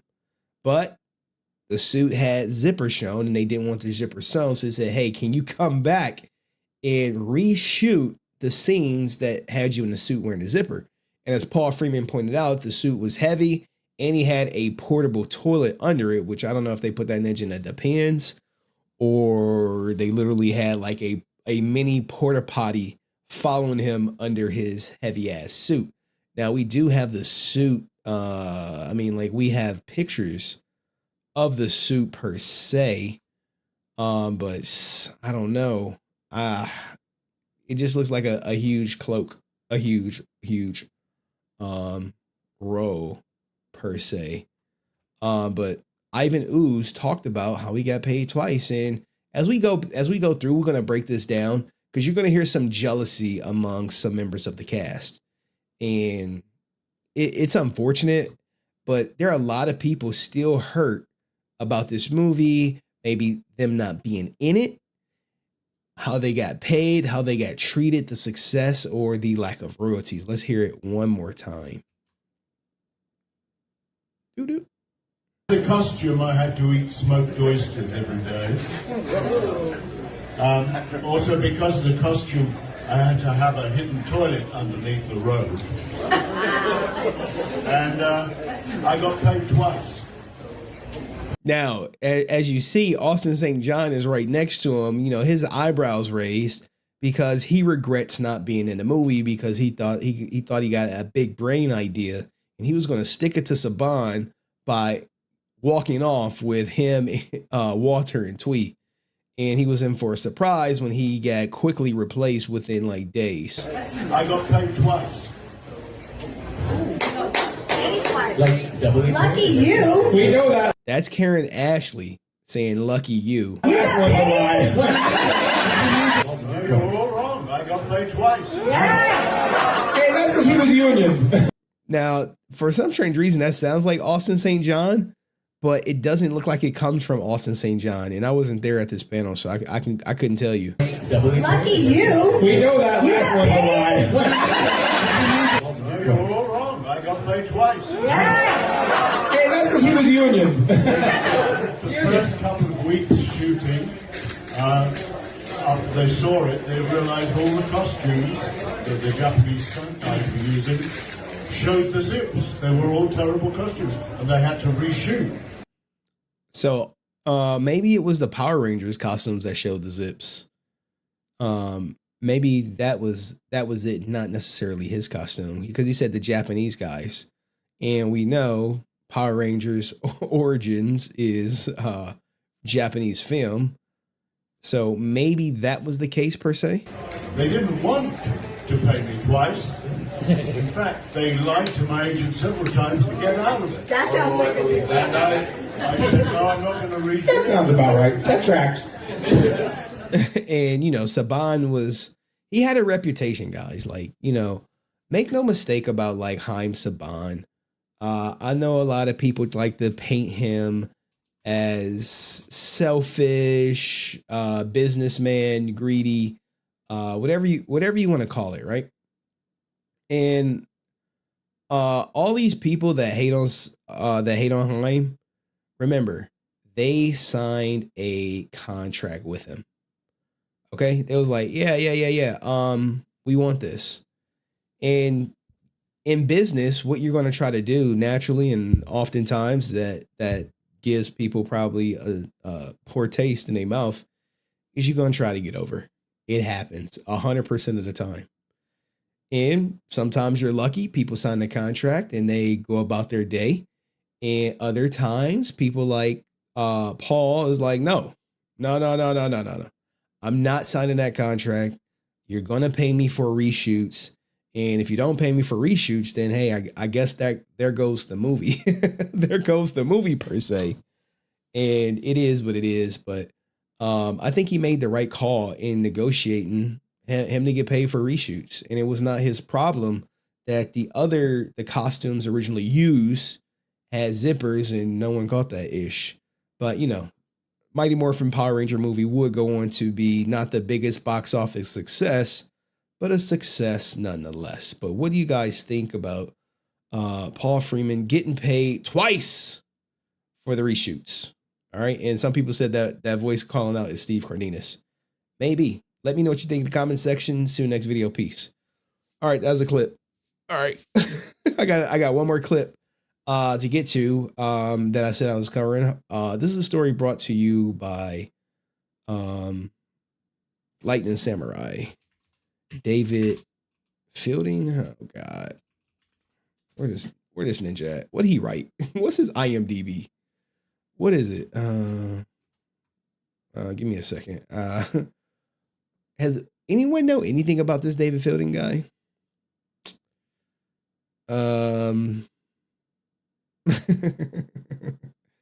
Give me a second. I like this. You know what I realize? You guys love this content, or maybe y'all like enjoy when I talk about it per se, because I don't think anyone else is, and since we really don't got nothing new, it is what it is. Exclusive interviews. Whoa, we got some content right here, guys. This is content. Legacy interviews. Okay. This is on the fly. I ain't know nothing about this. But we about to rock with this shit. When was this filmed? All right, give me a second. Not every day you just stumble across some content per se. Sorry, I missed the first hour and a half. Just got home from work. Shame on you, bro. You supposed to watch the stream in the car. You supposed to watch the stream in the car, man. You supposed to have it on in your ear in the car. Okay? Right, you see, I'm gonna let it slide, y'all. I've been letting a lot of shit slide for 2024, but next year, I ain't letting shit slide. I'm holding everybody accountable. Even fans in the army, I'm holding y'all accountable. Too. So let's. All right. Okay. So we have two pieces of content. Two pieces. And I want to make sure we get this clip. I was working on that heat exchanger, man. Fuck that heat exchanger, dog. F that. They could have fixed it. Let's hold all accountable in 2025. Man, 2024 was a year. It was a year. It was a doozy. It was a doozy. Maybe I might end stream early because I really want to flesh out this Power Ranger documentary, and I don't want to rush it. I do not want to rush the Power Ranger documentary because I feel like it's some gems in there. And if I was to do it right now, with me having to get off at 5 o'clock, even though it's 2:30, this doesn't leave room for people to call up. And I know people want to call up and, tell me their life story and shit. So, we gonna hold off on the documentary today. But I still got this clip, another clip, and I'll drop the link. And maybe we're gonna end early. How about that? Save it for next stream then? Yeah. Save it for next stream when I got time, because the documentary is like an hour. And since it's an hour, we're probably going to be talking about it for 2 hours total. And I want to make sure I got the time to do it. All right, now he's talking technical. Get that booty, Henry. What the fuck?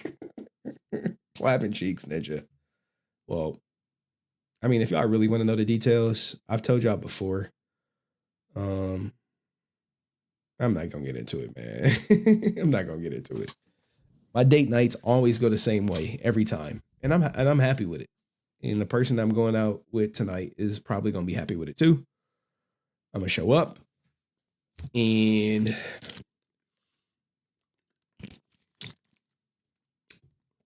going to get serviced, and then we're going to leave. And then we're going to come back, and then we're going to clap cheeks and bring in a new year.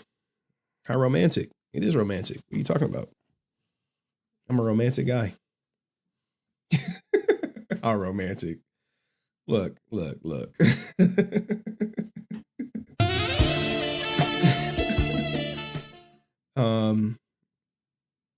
It is what it is, man. Like, I don't got time for reinventing the wheel with y'all. Goes 50 shades of clapping cheeks. It's a nice way. Anyway, let's get to the content, ninjas. Let's get to the content, because this is a two-part. This is a two-parter. One, I don't even know about. I'm gonna be honest. I am like, if you guys don't know, when Dust makes videos or Degenerate makes videos, most of the time I'll say, you're like, are you gonna watch it? I'm like, I'll just watch it live. I'll react live. Because I want to be genuinely surprised and break down this stuff in real time. As opposed to not. As opposed to knowing and kind of creating a schedule. Stay cuffed in 2025, y'all. Look, if you don't, what the hell is up with my mic? My mic is dropping down on me or something. And I don't like it. Like the volume. Oh no, it's up. Did my daughter mess with my settings? No, settings are good. Maybe I'm just not talking in the microphone. All right. Shit. Oh man, talking to the mic. All right. Talking into the mic. I'm just looking at my sound levels and I see it don't be popping. Like, hold on, man. God damn. I plan on getting a new mic stand because this should be the worst sometimes. All right, put your mouth near the mic, G. Oh man, chill. chill. All right. Is this better, guys? I think it is. No, I got like the old Elgato arm. They got like a new one where it's like gas. They got the gas spring system. This one I gotta loosen it and tighten it, Cayenne, chill. All right, anyway. All right. If you guys don't know, David J. Felding was the voice of Zordon in the hit classic Mighty Morphin Power Rangers, not to be confused with that crap they call Dino Thunder per se. And we have some new information. We have an exclusive interview that was obtained by a member of the Resilient Army talking about his pay. All right.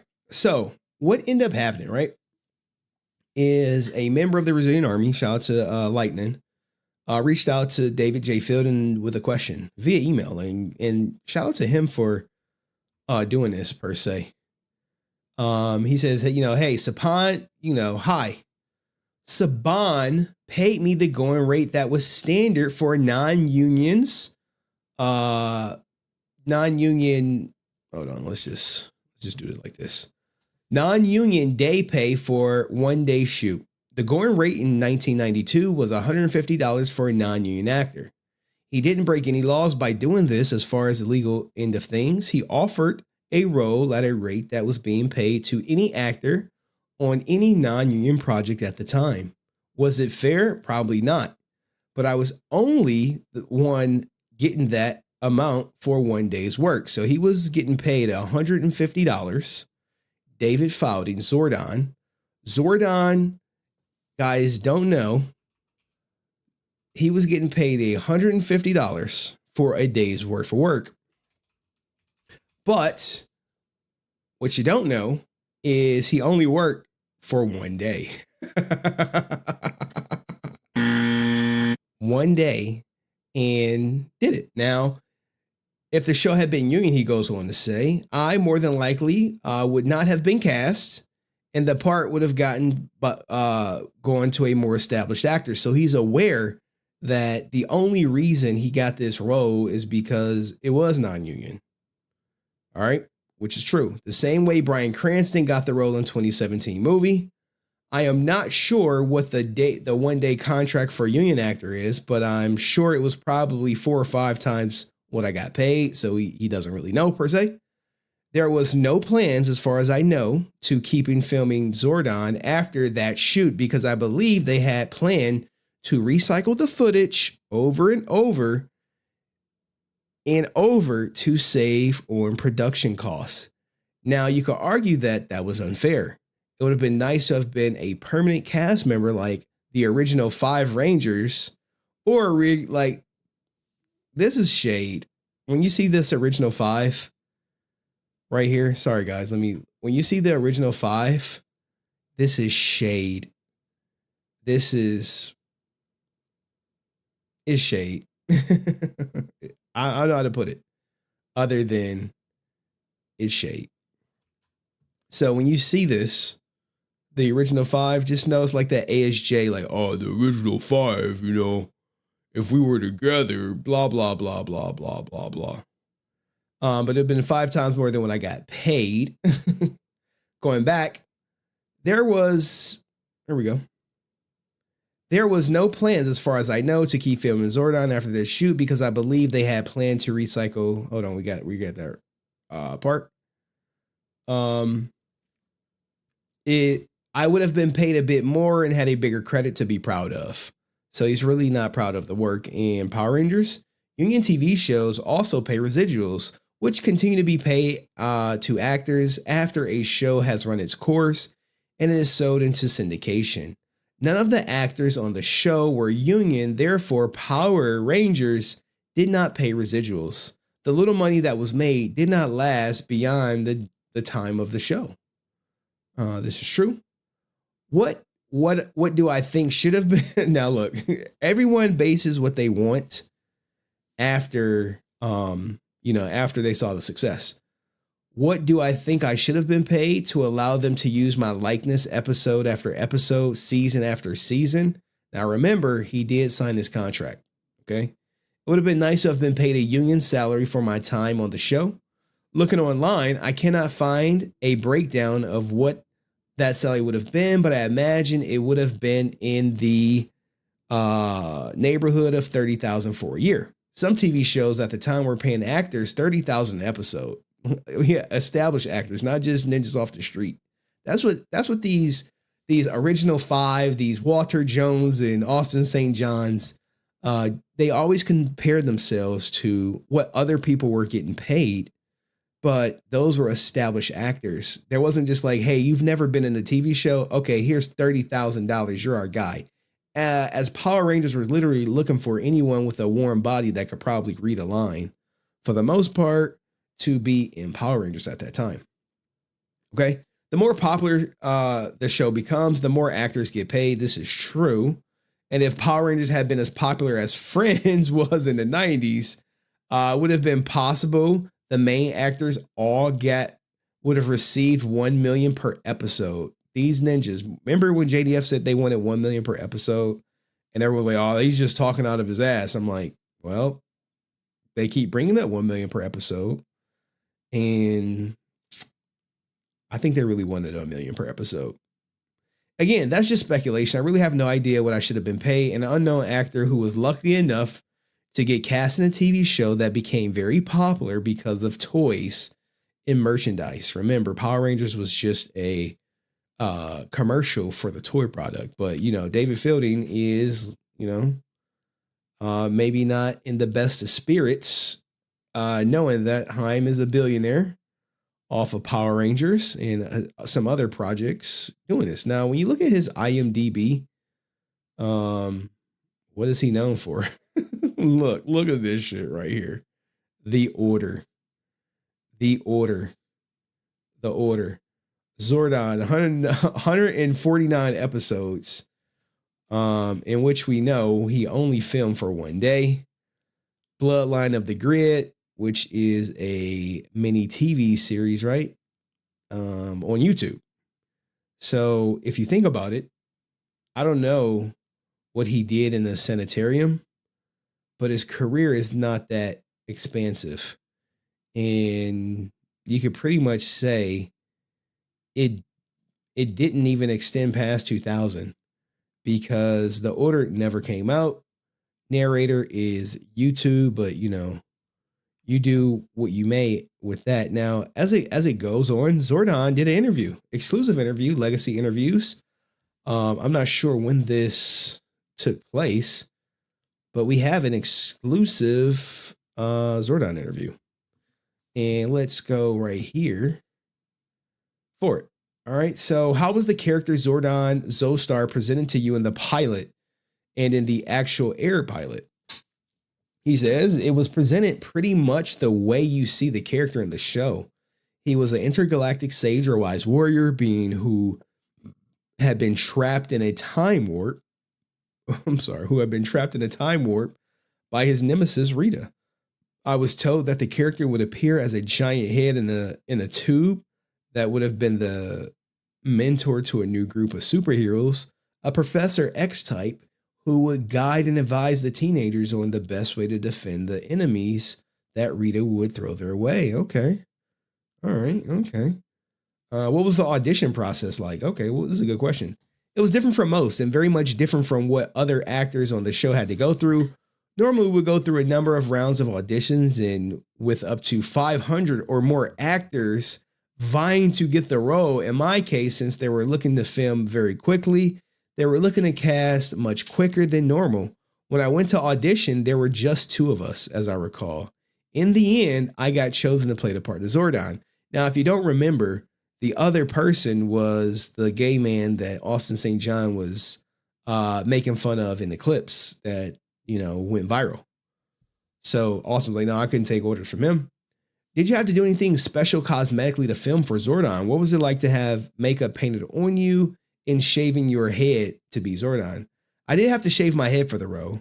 The day we filmed, I went to the warehouse building in North Hollywood and had been selected, and where they had the green screen they would film me against had been set up. I went to the makeup area and they shaved me bald, applied a base foundation to my face and darkened my eyebrows. They glued my ears back so they would lie flatter to my skull, and then painted the upper half of my chest and shoulders with green latex paint. So when we filmed the process, only thing that would show through was my head. All right, so they basically green screened this ninja. Yeah, I'm saying. Let's keep it going. Did you try to emulate a certain character from any universe when doing the Zordon voice or mannerisms?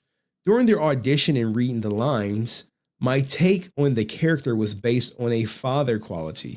And given the description I was given, I also thought about how he was sort of godlike being. I tried to imagine how Zeus might sound, speaking to mortals, or someone like Hercules, authoritative or larger than life, but in a mentoring way, not a controlling or talking down to you sort of way. He is, after all, a benevolent being. Oh, okay. All right. All right.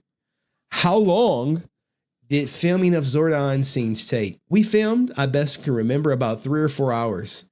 It may have been shorter than that, but my recollection is going down the early morning and getting down about 6 or 7 at night. Okay, so 12-hour shift.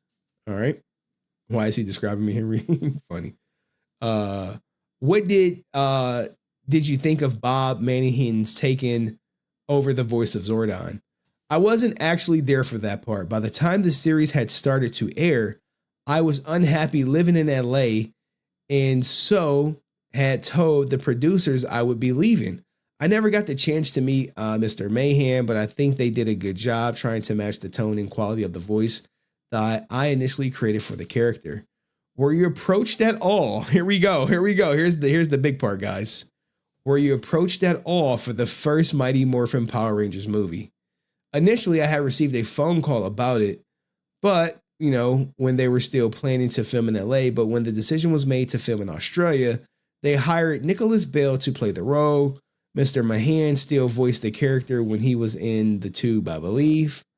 What did you think of Zordon's sacrifice at the end of Power Rangers in Space? Okay, for my Power Rangers in Space ninjas, I thought the writers handled his death with care and grace. It was nice to know that the character made the sacrifice he had asked the Rangers to give the best of themselves in the face of great odds. Knowing that he was willing to give up his life in defense of them using them was very gratifying. I think we only got 2 more questions. 3 more. All right. Were there plans to bring Zordon out of the tube? Were there any ideas for the character that got scrapped? If there were, I never heard about them. As far as I can recall, the character would always be in the tube and would only serve to guide and advise the Rangers. I think there was a lot of backstory about Zordon that was never really explored, but the show was more about the Rangers ultimately. So it makes sense that they wouldn't want to keep his character as a steadfast and constant ally. All right. If somehow Zordon was revived, Would you return to the Shore household? Yeah, he would, man. Like this is a goofy question. Considering all these Power Ranger actors haven't been cast in shit since they left Power Rangers, with the exception of a couple, with a handful of people who can still get cast in things. But David Feldon ain't been in shit since the 1990s. So yes, I would. I had a great time filming the character and honored and humbled that the character is so well thought of by fans, I guess. As far as how Zordon would return to the show, I guess it would be up to the writers and producers, as we're all beings of energy and the energy can never really be destroyed. I'm sure it could be possible to see the character return. In what form or what the story would be surrounding that return, I really don't know. It would be up to the creative team working on the show to make those kind of decisions. As fans, we loved your images of No Hate campaign. What caused you to take part in this? Like, imagine being in No Hate and then sharing the stage with Austin St. John as he makes fun of a gay person. Like, what? Yeah, I'm part of No Hate campaign. Hey, but wasn't you with Austin because of the whatchamacallit? With him making fun of a gay person? Yeah, did you say anything? No, I didn't. All right, Ninja. I'll put out a tweet after people called me out on it, though. I was actually approached by Adam Baca's team, who was going to be shooting folks at Power Morphicon to take part. I was very honored to take part because I believe very strongly in equal rights for all. Bullying and discrimination are things we never really try to eliminate from our lives. But yeah, man. But he was part of this. One, location, so it's not like he went out of his way to get into the No Hate campaign. And two, I believe Zach Taylor McGinnis was his agent, and still is his agent. If I'm not mistaken. Are these other shits he was in? We got a lot of credits. I don't know. I don't know, man. Would y'all be here for a David Fielding interview? Like, I don't know what he would say that could be of value per se. But what do you guys think of his interview?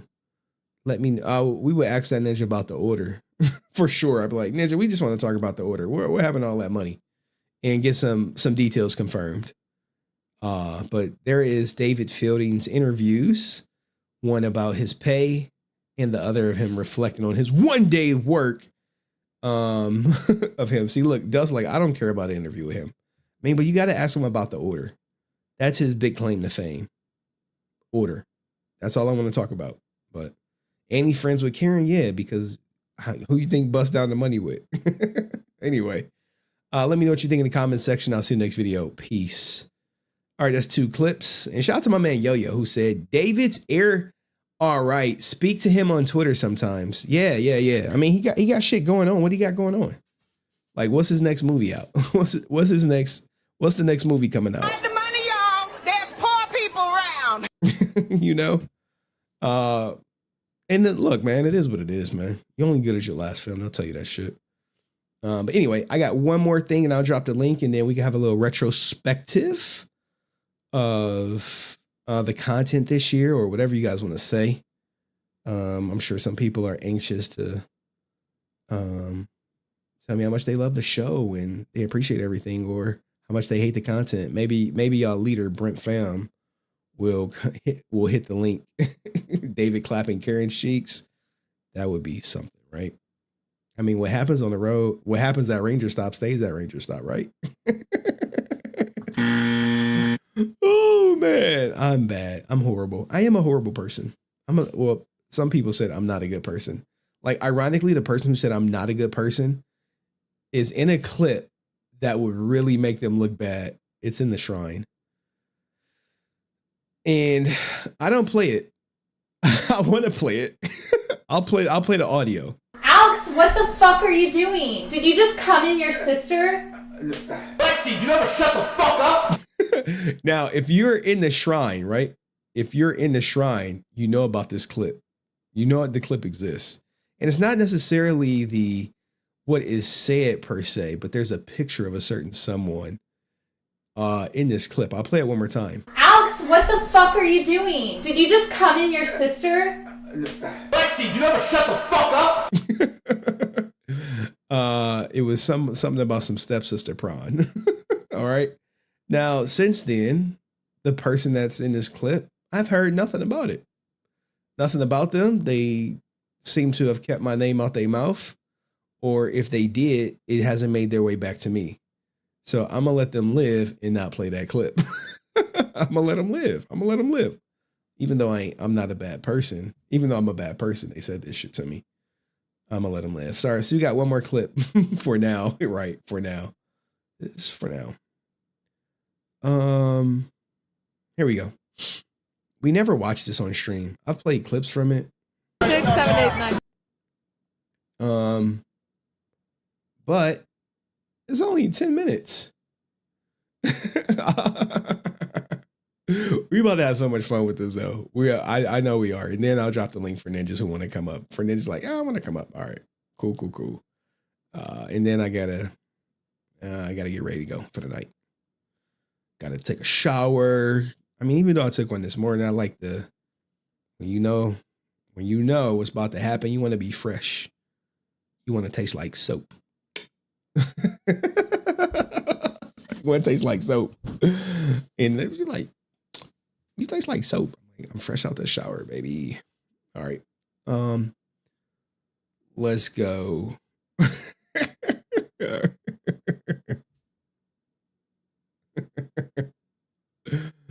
All right, we don't need it like this. Exactly. I'm always fresh. I might be able to full screen this joint. No, I don't think so. Ew, bruh. What are you talking about? Hey, man. All right, let's get to it. Someone said, "Hey, yo." Look, man. I live a very, very interesting life, man. I don't put that much on YouTube per se. But I tell y'all a lot. I tell y'all a lot. Let me just get to this.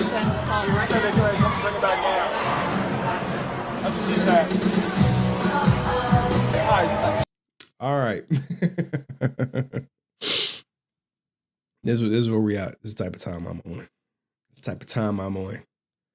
All right. Now I'm gonna drop the link. So if you want to talk in about 30 minutes, I'm gonna drop the link. Guys, this is the official red carpet premiere / half documentary of what happened to everyone's favorite Power Ranger movie, Mighty Morphin Power Rangers, that dropped way back in the day. But let's get into it. Can you give me your real name and your TV name? Johnny Young Bosch. I play Adam, Black Ranger. Okay. Johnny Young Bosch, he plays Adam, the Black Ranger. Yeah, I'm saying fresh on the scene. No one knew him before he became, literally, he might be top Power Ranger, most popular for sure, because not just Power Ranger, he does a lot of voice acting. Yeah, are you excited? Are you excited? What happened? Yeah. He like, yeah, fresh off the street, no experience, and I'm in a movie because Walter goofy ass thought he was going to just walk off at 12 because his contract ended. Excited. I got nervous when they asked me to jump around and do some kicks. I was like, no. But yeah, very, very excited. Did you ever think you were going to share? Oh no, this is about the biggest thing that, besides the movie, the movie was big enough, but this is amazing. Have people calling out your name makes you really feel good. Yo, hey, this ninja will steal your bitch. Basically, you said the Mighty Morphin Power Rangers are a role model for children. Yes. Do you ever think about this? Yeah, that's why we're DARE ambassadors, So we go out, tell kids not to do drugs or smoke or do drinking or anything like that. We also Make-A-Wish Foundation, the kids that are sick, like the Ronald McDonald's house. We go around to those places like that to make people feel real good. Now, you see Karen in the background. You really can't miss her. You know what I'm saying? You cannot miss her, per se. You can't miss her if you wanted to. But there she go. Hold on. We might be able to stay zoomed in like this. Let's go.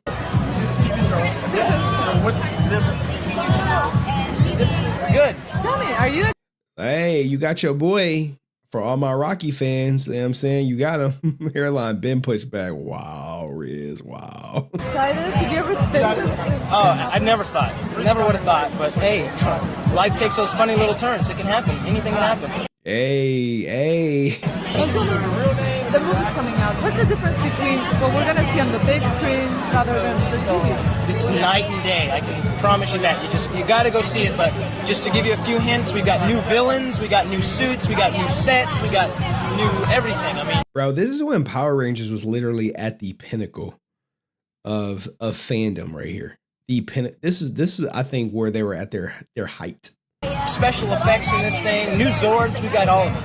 Really tell me, there was controversy a few months ago with the violence and the Power Rangers. I understand, but my response to that is that the martial arts is just one aspect of the things that the Power Rangers do. I mean, if you would step back and look at the whole picture, I mean, we always try to send positive messages about the environment, about sharing, about teamwork, about working together, all those kinds of things. And martial arts is just one thing that we do because it looks really cool on camera. It looks really good the way that we fight. And we never do anything to another person. It's always to monsters. So you can always tell it's make-believe. It's fantasy. And we always say there's a difference between fantasy and reality. As long as you can remember that, then you won't go around kicking a cat, whatever. So not kicking a cat. Now here's the thing, guys. A lot of people guys don't know that Power Rangers did get banned. I think it got banned. Power Rangers was banned in like New Zealand or something. Okay, they say no, Power was not banned, but it was considered too violent for children. All right, so technically speaking, Power Rangers was not banned per se, but it was just considered too violent for children in New Zealand. Anything else? Okay, you're welcome. Oh, wait, one picture right here. Hey, I know y'all ninjas. Yeah, that brother's starving. Looking at y'all first crush and shit.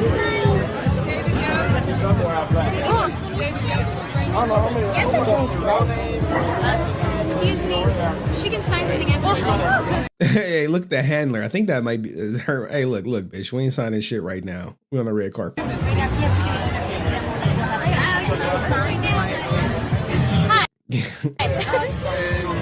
you excited? Like, you see how they cut Karen Ashley clean out the frame. They cut her clean out the frame. Like, hey, get your ass out this interview. What happened here? Did you ever think this was going to happen when you started with the Power For the Rangers? hand of footprints? Oh my gosh, no. We found out about this, I think, like 2 weeks ago, and I was just like, are you serious? Oh my gosh, okay. And tell me, there's a lot of martial arts. Do you train? Were you trained before you I'm a gymnast, so I did that since I was 7 years old. Yeah. And tell me, what's the difference between what we see on the TV and what we're going to see in the movie? In the movie? Budget. It's a much bigger budget for the I wonder how heavy that suit is, because I remember them talking about them suits being like extra heavy. movie. And the special effects and the computer graphics, which are the special effects in the movie, are just unbelievable.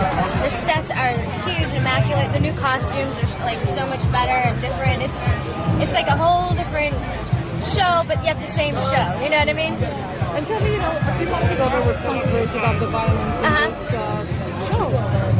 What do I think about that? Well, what I think is that the show, if you watch the show, every show has something about the environment or facing your fears or teamwork or making a goal and going and reaching it. There's so many positive things that the show brings that I think it counterbalances what people say is violence. You know what I mean? Also, I think kids have been playing cowboys and Indians since the beginning of time, and now Power Rangers is popular, so they label it Power Rangers. Kids aren't doing anything different. Hey, I mean, maybe people back then were just a little bit too sensitive. As they were like, bro, you don't think I karate kicked my sister? I didn't damn rock bottomed her. I didn't tombstoned her. I didn't do everything I saw as a kid on the goddamn TV to my little sister. Shout out to her. Maybe she watching. But it just is what it is, man.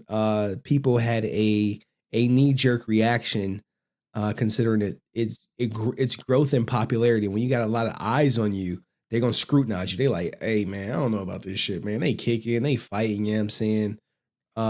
It's violent. Not really. But, hey, Do you think other people didn't watch the show and then start kicking their classmates? Absolutely, they did that shit. They're just call it Power Rangers now, you know. Thank you. Okay. Tell me. Brent's favorite Ranger. Did you ever think when you started with the Power Brent, like that's my favorite Ranger. Rangers is what's gonna happen? You get tons of difference. No, not in a million years, and I don't think I really understood it until I got here today. You know, I was just thinking, you know, a lot of actors, I mean, there's tons of actors that haven't really had this opportunity, so. You see Karen like, hey, when you gonna talk to me? It's really an honor to be here today. Got that black woman fan. Be able to be part of that. I'm real excited. And do you think this is gonna further your career? You can only hope that it would do that. I definitely think it's a good stepping stone for all of us. The show's success nobody counted on, and it's taken us to wherever it's taken us. And we've had a TV show for almost 3 years, and now we got a feature film. So you know, most people don't even get that. So I feel really honored to have all that. And tell me, you know, a few months ago there was controversy about the violence, you know, in the TV series. What do you think? I guess I have to disagree. I can understand why they're saying that. Maybe it's just because we're the #1 show and they want to pick on that. But if you look at cartoons are very violent. And you know, when I was a little kid, I played Cowboys and Indians or Star Wars. There's always some aspect. Kids are kids. We like to make believe. We like to pretend we're heroes in some form. So I think that's why they would imitate the Power Rangers, because they want to be superheroes. And it's really important for parents to talk to their children and make sure they understand the difference between fantasy and reality. This is true, man. A lot of parents just be like, when they kid act bad, they're like, it's the TV programming, it's the video game, it's everything but their ass being probably not the most active of parents, and it happens a lot. We try to do in our television show and also the movie. Great, thank you.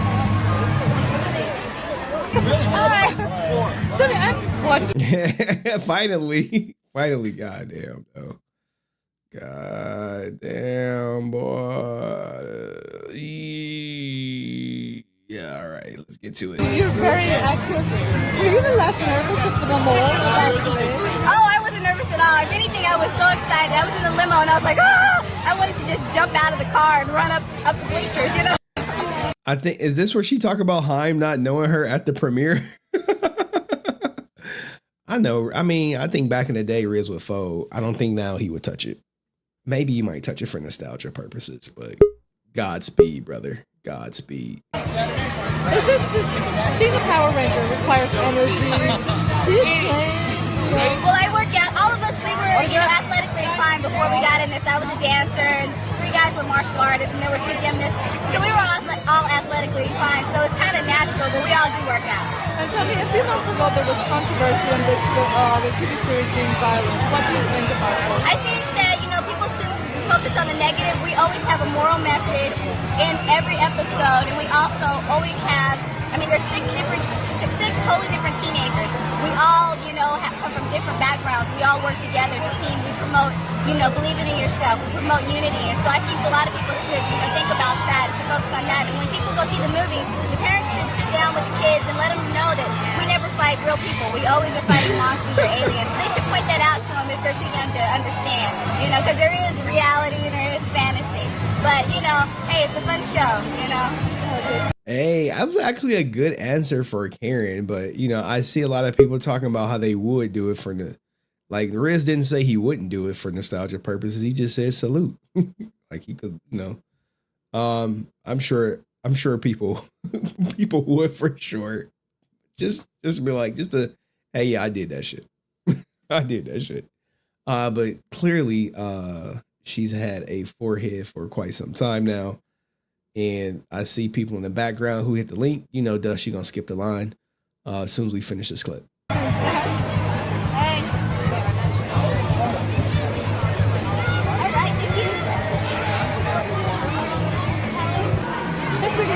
There we go. The goat. Oh, sweating.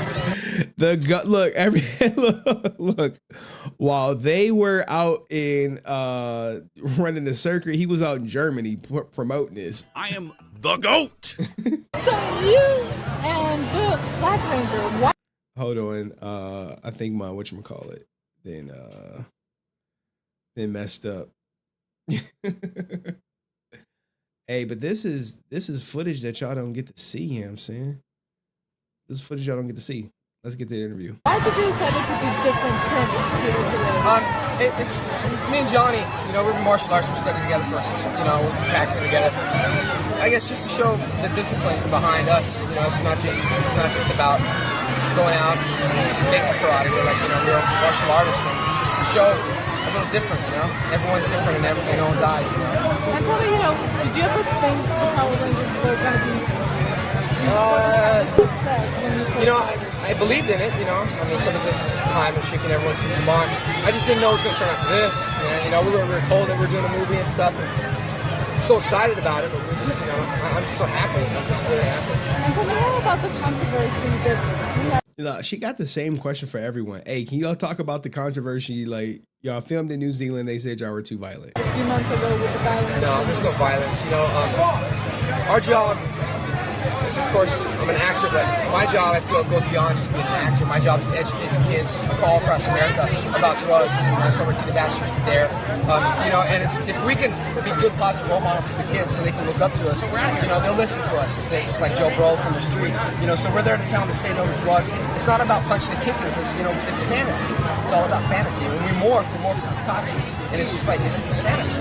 You know, so there's no violence at all. Cartoons have more violence than we do. You know? I think they all got the same line because all of them have brought up cartoons have more violence. So maybe they did get a little bit of media prep for the talking points. You're welcome. Hey, it's you again. Hey, who is this family? Who's that? This is my family.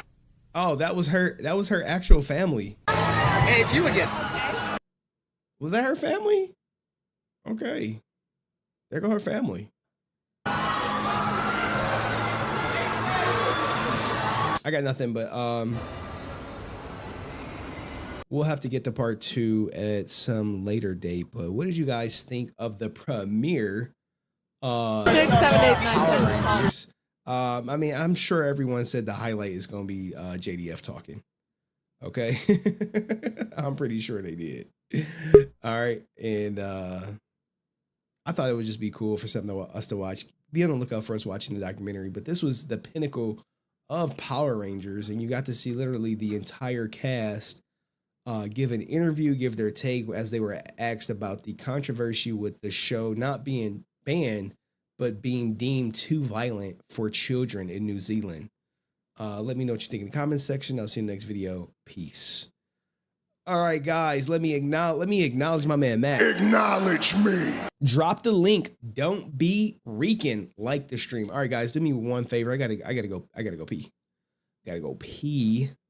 But while I'm peeing, I give y'all a little something. It only gonna take me like 60 seconds. To drain the vein. All right, let's do a tribute. Hold on, y'all want the? Here we go. Since y'all are like Team Britain shit, man, y'all are wilding. I'll play this song. Then we got. We're gonna have people come up in this order. Dus, then Yo-Yo, because he skipped a line. I'm just gonna have him put out that cigarette. He can't be smoking on stream. Then Ryusi, Stephanie, Dana, then Moses. All right. So let me go pee, and then that's the order. Friends in the house, so let me tell you it's them. By strings and dreams and a hero in a scale. Henry and Austin pulling at his heart. Two worlds collide, you're stuck in the park. Grab my friend, I've got something to say. We had good times, man, back in the day. Streaming and laughing, just having a ball. And now you're caught up in that Power Ranger call.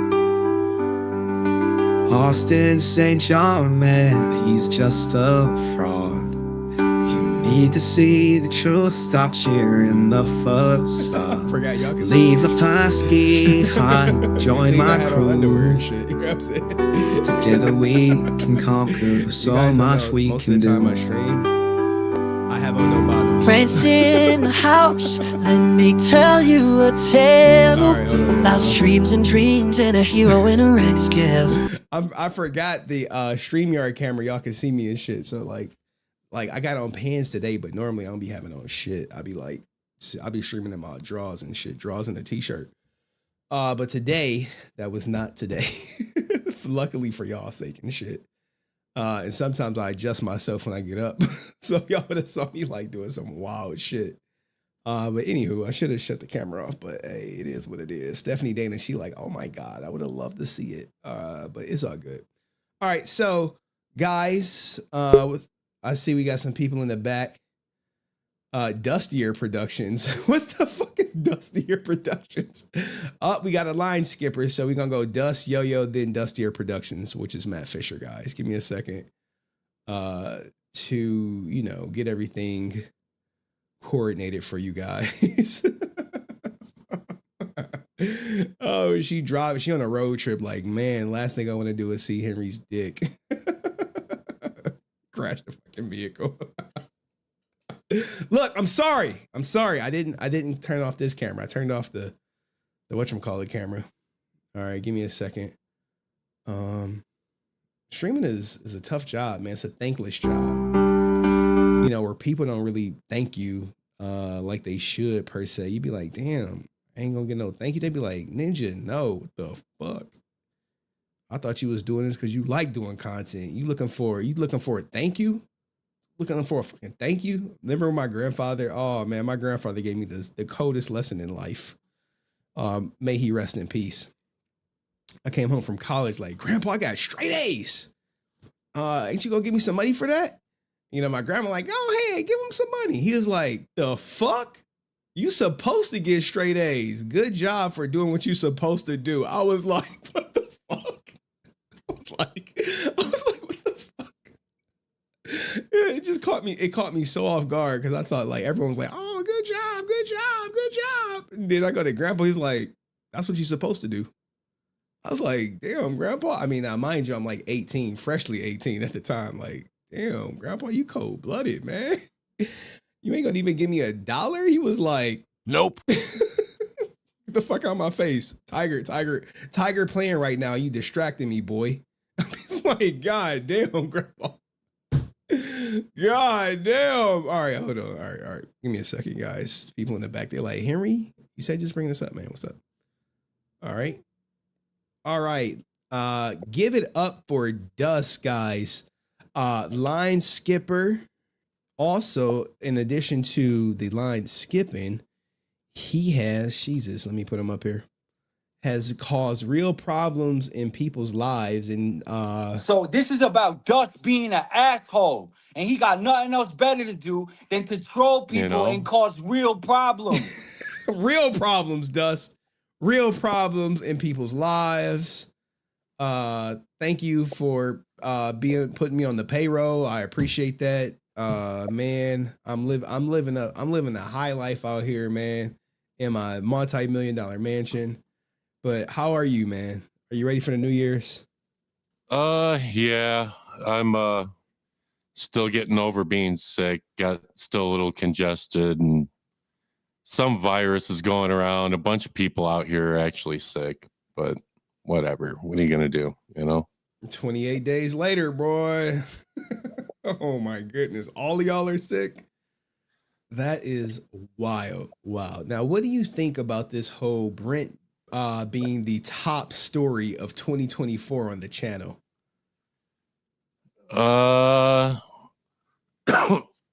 Kind of makes sense, I guess. You think so? Oh my God. No, it's because of the David Yost thing. I think that's the only thing that put it up there.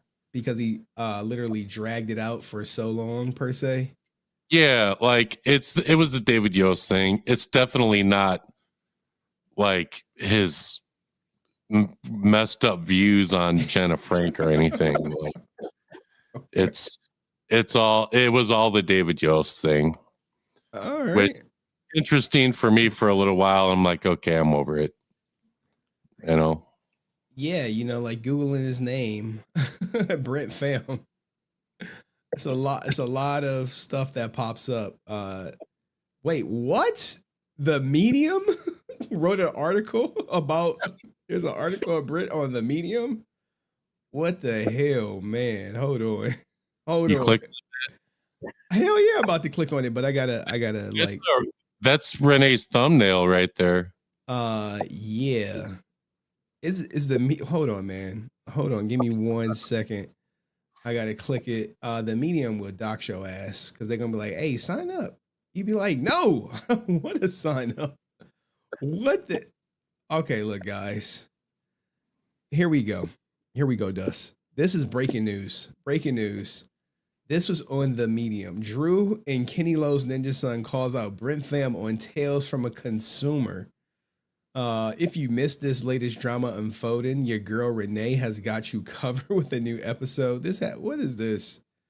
Drew Danger. The tension has reportedly been building for a while in Resilient Stream. They got me all up in this shit. Saying my name, where Brent has been known to stir the pot, often ending episodes in chaos. What the fuck? Chaos. Brent has a knack for starting confrontations, almost like he's there just to see things spiral out of control. This is y'all leader out there. Both Drew and Kenny Long feel that Brent's behavior crosses the line, creating a toxic environment on a platform that's supposed to be fun and resilience, not for drama. Now, look, this shit is all for drama. All for drama. But, you know, I'm not about to read this shit. Salute to them. Written by Chantel Moore. Okay. All right. Whatever. I think the top content on your channel was the drama between me and Rican. And then of course, everybody else that Rican dragged into that drama, which would include you and Francis and, you know, Reality and people like that. I low-key agree, considering that what was I gonna say? Considering that we had some decent live audiences for those or whatever. People like the reality show of it per se. No one really cared for the Hector David Rivera stuff. They was like, screw him. Austin St. John, it's just been no new updates, but I think once his sentence gets released, it might be something there. And the order, I don't know, it's just too old. Not even too many people know about it. You have people who are like, "Oh, I'm new to the channel and I just heard about the order." I'm like, "Oh, you just heard about it?" Like, "Yeah, I just heard about it." I'm like, "Oh, you tripping?" Because we've been talking about it for a while now, per se. Yeah. Well, and also the Rican stuff, it's just gonna bleed over into next year because, you know, I still got to finish my video, and you know who's gonna show up on Renee's channel yet again. Yeah. It's just gonna bleed over. It's gonna into next year. Who knows how long it'll go next year. I plan on doing my video, which originally I was going to do the Rican video, and then I was going to do one on the Nerd Talk podcast. I'm just going to combine them. So here we go with an hour video, guys. No, it ain't going to be no hour video. It's not going to be no hour video. It'll be less than a half hour for sure. Okay. All right. Well, any New Year's plans, Dust? My girlfriend's coming over. We're going to chill. You know. You going to chill? Like, is that what y'all do? That's what we calling it, guys. Chill. We gonna chill in New Year's Eve. He ain't like me. That's what the kids say, right? They say, hey, my girl's gonna come over. We're gonna Netflix and chill or something. That really means we're you know what that means. Yeah. All right. Well, happy New Year, Dust, man. Thank you for everything, man. And I hope you make a recovery soon. All right. Yeah, man. I'm good enough. I think I'm going to start. I got to finish that video. So for sure. All right, guys. Spam Dust emojis. All right. Peace, Dust. Thank you. And I said we got my man Yo-Yo who is dropping. Thank you for putting out the cigarette, bro. I appreciate that. How you been, man? What's on your mind? I think you muted.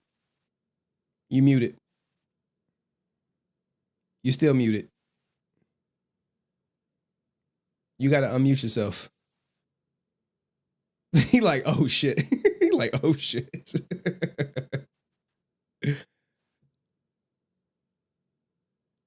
He up. We lost him. Matt, are you ready? All right. Yo got disconnected. Hi everyone. How you doing?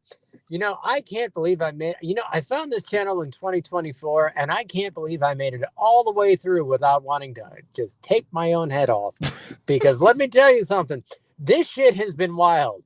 We've gone from Brent trying to convince everyone that David Yost is guilty and Austin is not guilty to Austin being guilty and then maybe David's guilty, but maybe not, because we all kind of still like David, even though he kind of did a bad thing, but we're still kind of like David because Brent's a wackadoo.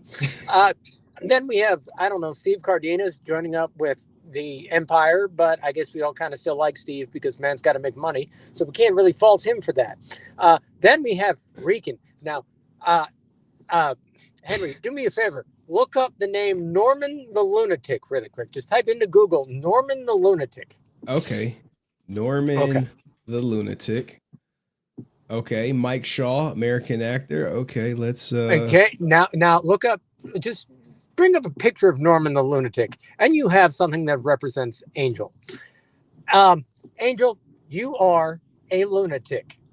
No, sorry, not Angel. I'm sorry, not Angel. Shit. Rican. I'm sorry. Angel, I'm sorry. I didn't mean Angel. I meant Rican. I'm tired as shit. I haven't slept in 48 hours. So, Rican, Alex, whatever the fuck your name is, you are a lunatic. You deserve everything you have. You deserve to lay in that motel room and whine about your life for the rest of your existence. You have nothing. Henry, I wish you good luck. Angel, I love you, man. Sorry. Like I said, it's been a long 48 hours. But before I go, Francis, hey girl. Now look, I don't know if you know this, but in 46 days, give me some of that Valentine's Day is coming up. Not that I'm counting. So, I am free. I'm just saying. Y'all have a good day. You all have a good, safe New Year. Brother's starving. And oh God, where do I? Drew, thank you for being such a good friend. I'm glad I've met you. Answer, I'm glad I've met you too. You guys are phenomenal people. Spencer, if you're watching this for some reason, you're a phenomenal person too. I like you too, man. But more than anything, Henry, being serious for a second, thank you.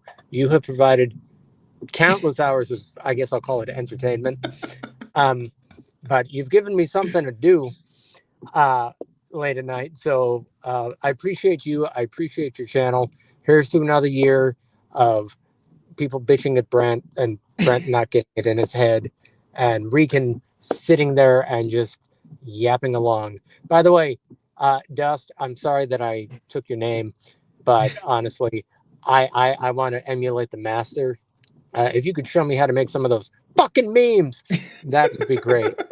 Peace, y'all. Stay resilient, bitches. And Alex, if you're watching this, fuck you. Oh my goodness. Oh my goodness. Where are we at? He's the one making people uncomfortable with his fucking memes and his trolling. Holy shit. Shout out to Aerostorm, who says Rican episode 6 Revenge of Dust. Let's get it. Yeah, man. Yeah. We did that. Uh-oh. Y'all, Kang is in the background. Yo, you got it right here now, man?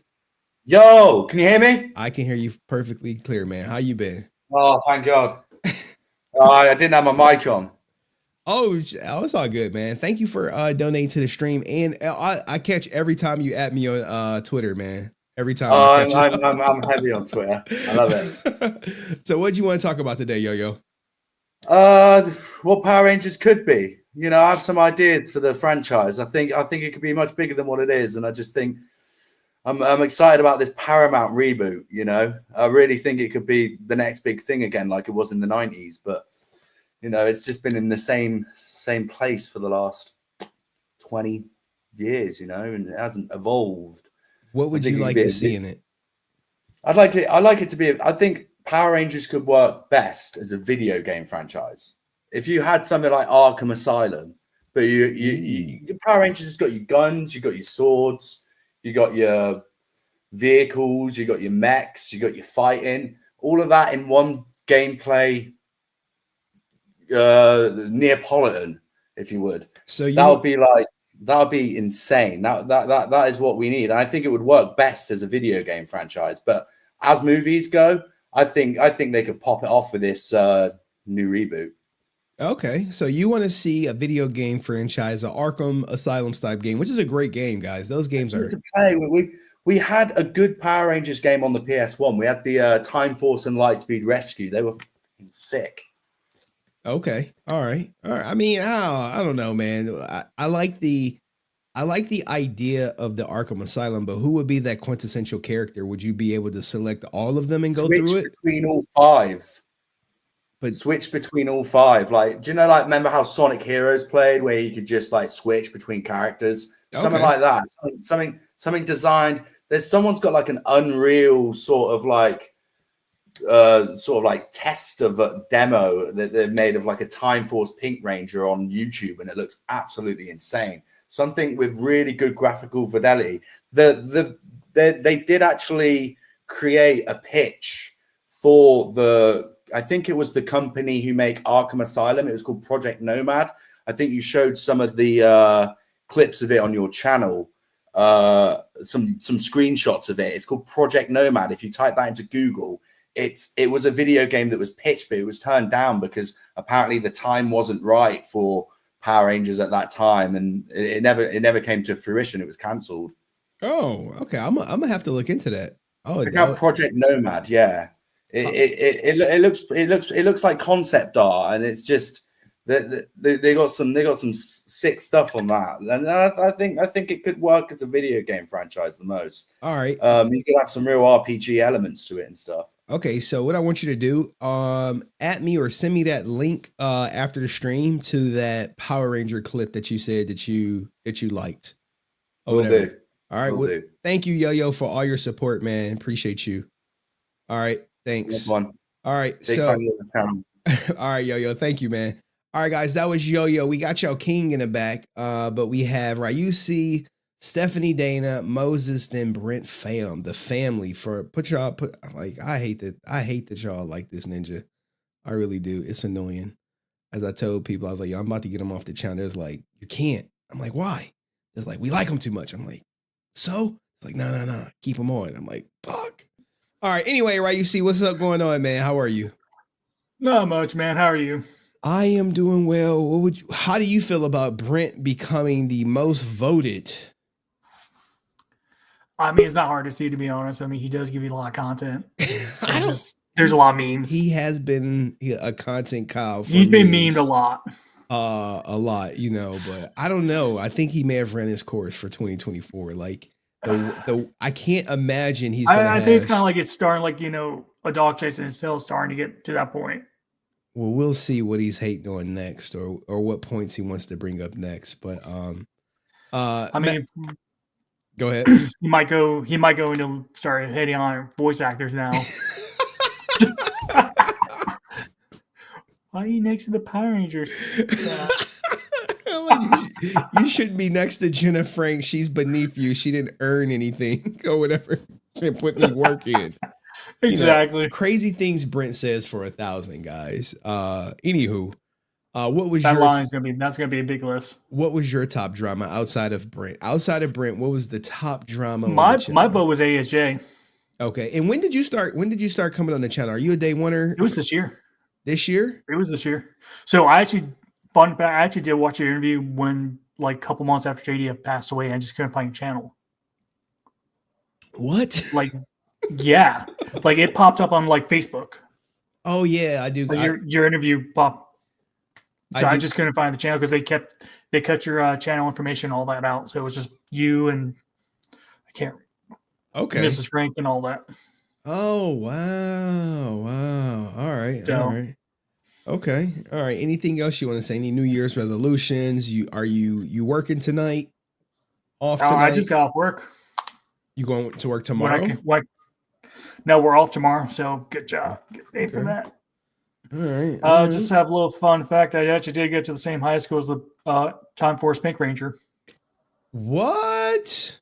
Yeah, this was when I first went there. There was like, yeah, the Pink Ranger went here. I had to do my research on that because because they actually have her pictures in the because they didn't say which Pink Ranger.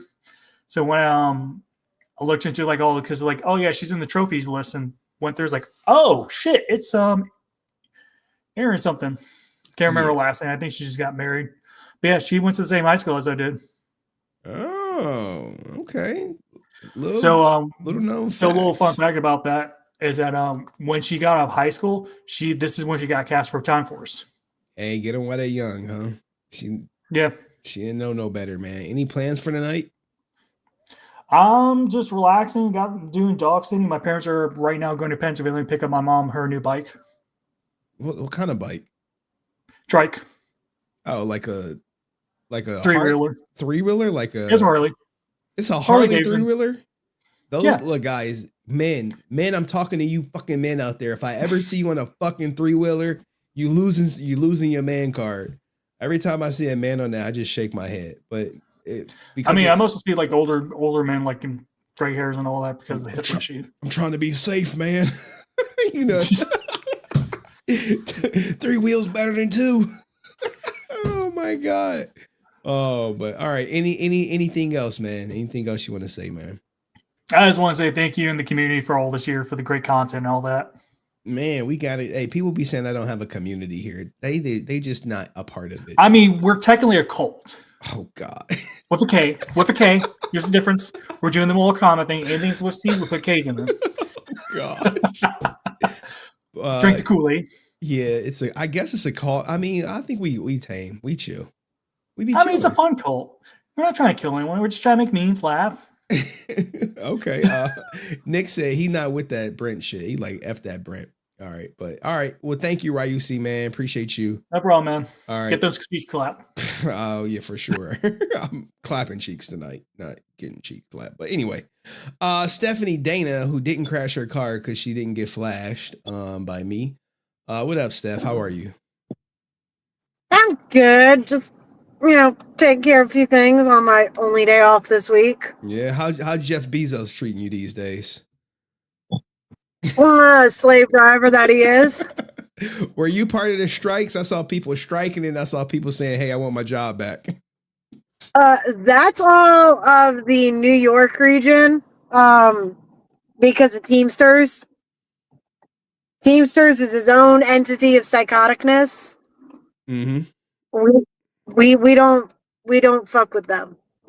Okay. We don't. And let me acknowledge Matt Fisher said, Angel, sorry, man. I meant Rican. I'm tired as heck. And he doubled up and said, Henry, you're an ape monger. Not hate monger, an ape monger. I don't know what an ape monger is, but I'll take it. So what's up, Stephanie Dana? You clapping cheeks tonight or you getting your cheeks clapped? Which one is it? Is A or B? Or C? Nothing. Neither. I knew it. Neither. So no cheeks clapping. What about the dominatrix stuff? Now that you do working for Amazon, do you still do the dominatrix on the side or you crushing balls?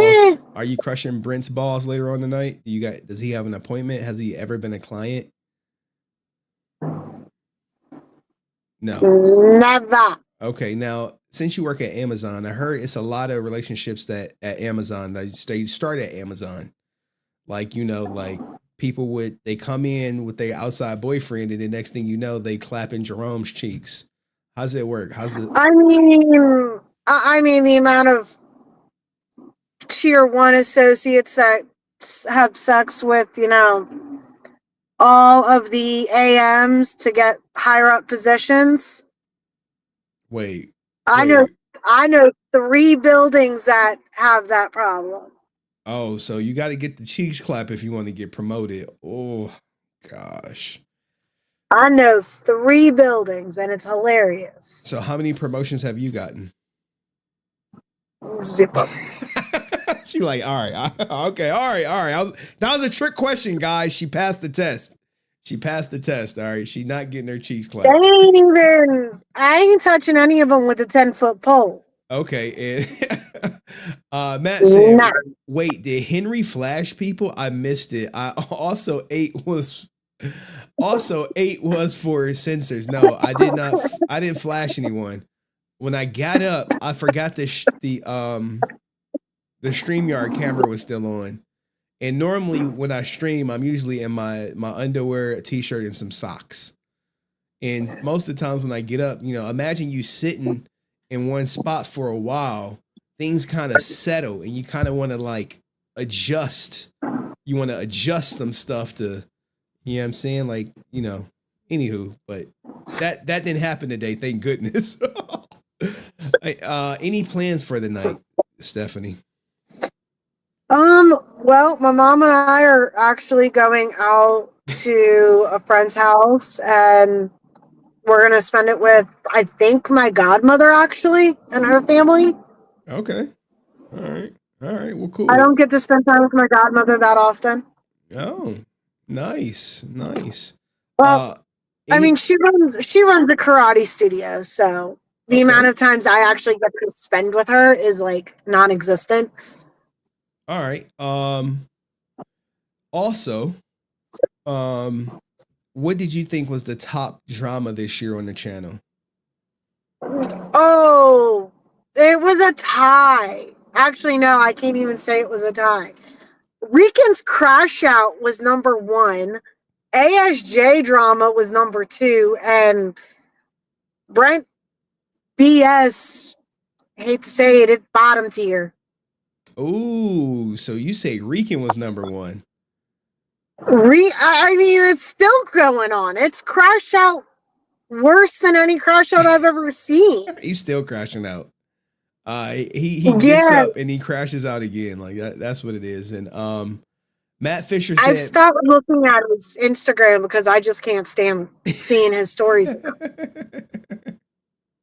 Well, I mean, they're all, it's him going on, stupid sprees, and then he forgets the watchers, the ones that just don't give a crap and don't really care about him at all. Yeah. I'm still We're just seeing it unfold, and like me, where I'm working 98% of the time, I'm watching it all unfold, and I'm like, dude, get help.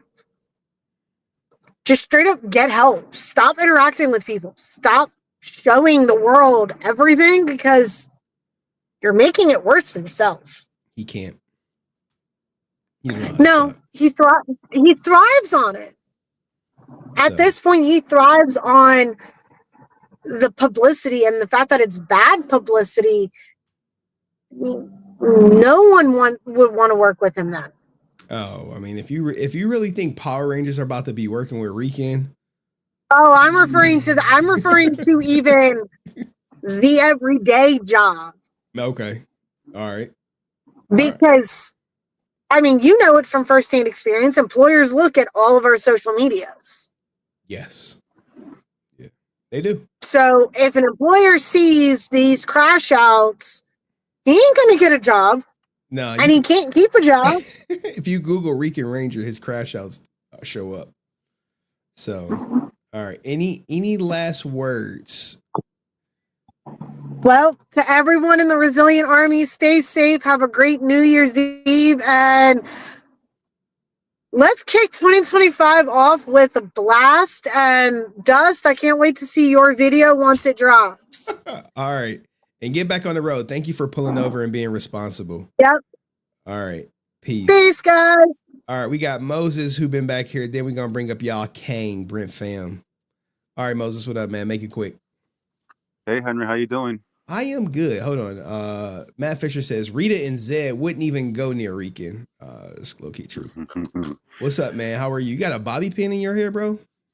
Oh yeah, because my hair kind of usually sticks up and stuff. It's kind of like nappy ass, like more like a New York nappy ass hair and stuff. Shit. What do you think about Brent Pham being the top story of 2024?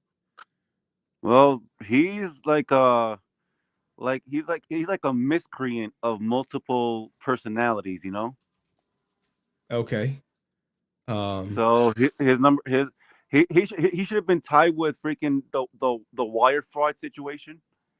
He should have been tied and stuff because because both of them should have been at a equal at a even vote and stuff like throughout the year and stuff because obviously he loves wire fraud. He loves the wired fraud ranger. He won't let him go, man. He's like basically like trying to blow his whistle or some shit. But that's him. That's it. That's his thing. If he wants to blow some whistle, get have a mutual cheeks clap or something like Diddy style. It's up to him. It's their this jurisdiction. I don't know. It's whatever he wants to do. If it sways that way, it's okay. If it's not, amen. But yeah. So he's that. You know what I mean? It's a no cap situation. But if you know, right? Oh, okay. Yeah, and with the Dominican situation, you put yourself in a litigious situation with two Dominicans in your community. You put yourself in a litigious situation with two of them. I'm one of them, and and Francis is another one. Yo, so you're basically you put yourself into a litigious, scrutinous situation with both of us because we both know the game of Dominican when it comes to visa and getting their residency and their papers and some shit. You put yourself.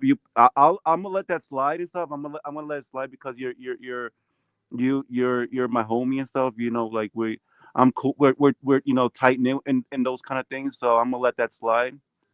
Because with consideration and stuff. But you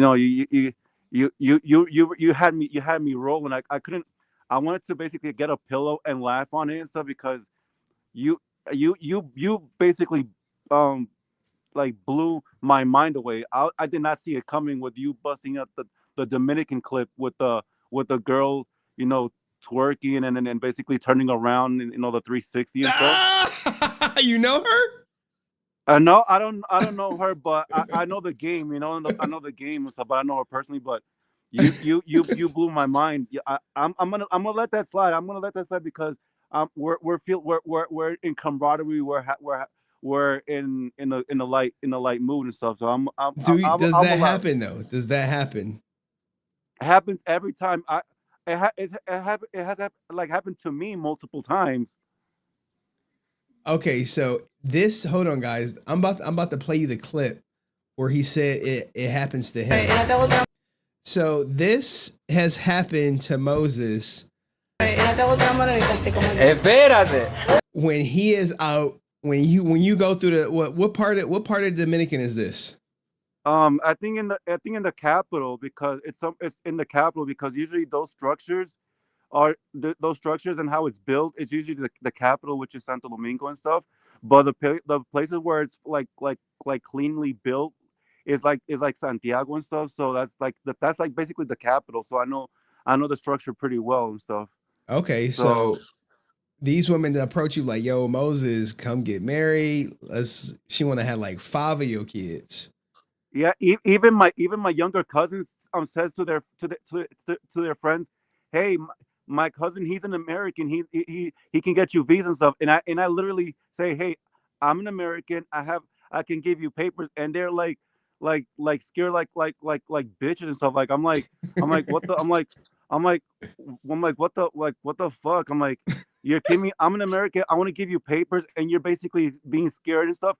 And I basically said it to one girl who's married to a guy and stuff. Basically, like an entanglement situation. Okay, quick question. Now, how much is it to smash women like her in the Dominican? How much in American dollars? About like less than $200, less than $200. Less than 200 USD? Yes. And how much do you normally pay when you smash them? Well, I basically do it like at least about $25. $25? Mm-hmm. So, no, because if they see the cash in the wallet, they're gonna hustle, So you pay $25, exactly, but I gotta pay less than 200. No, you would play you and I would basically do the same thing, but you do not let the girls see your wallet and stuff, because then they'll start hustling you, and they'll say, oh, this and that, blah blah, and then the whole entire you know thing can escalate stuff. So I just like to put 25 as a quality insurance purposes. There you have it, my man. And how often do you go to the Dominican Republic? Like I went there in January. I went there this January of this year. I went to Dominican Republic. I was supposed to be there for 10 days, but I got the reveal from one of my mom's coworkers that I was gonna be is gonna be I'm gonna be there for 3 weeks and stuff, because she works at the airport. So I got the biggest the like she kept everything hidden from me and stuff. So it was for the greater good and stuff. So for me to not find out and stuff. So yeah, like I went to Dominican Republic in January, and then prior to that, I went to Dominican Republic when I think in 2022, in like in August and Okay. stuff, because my brother So got married.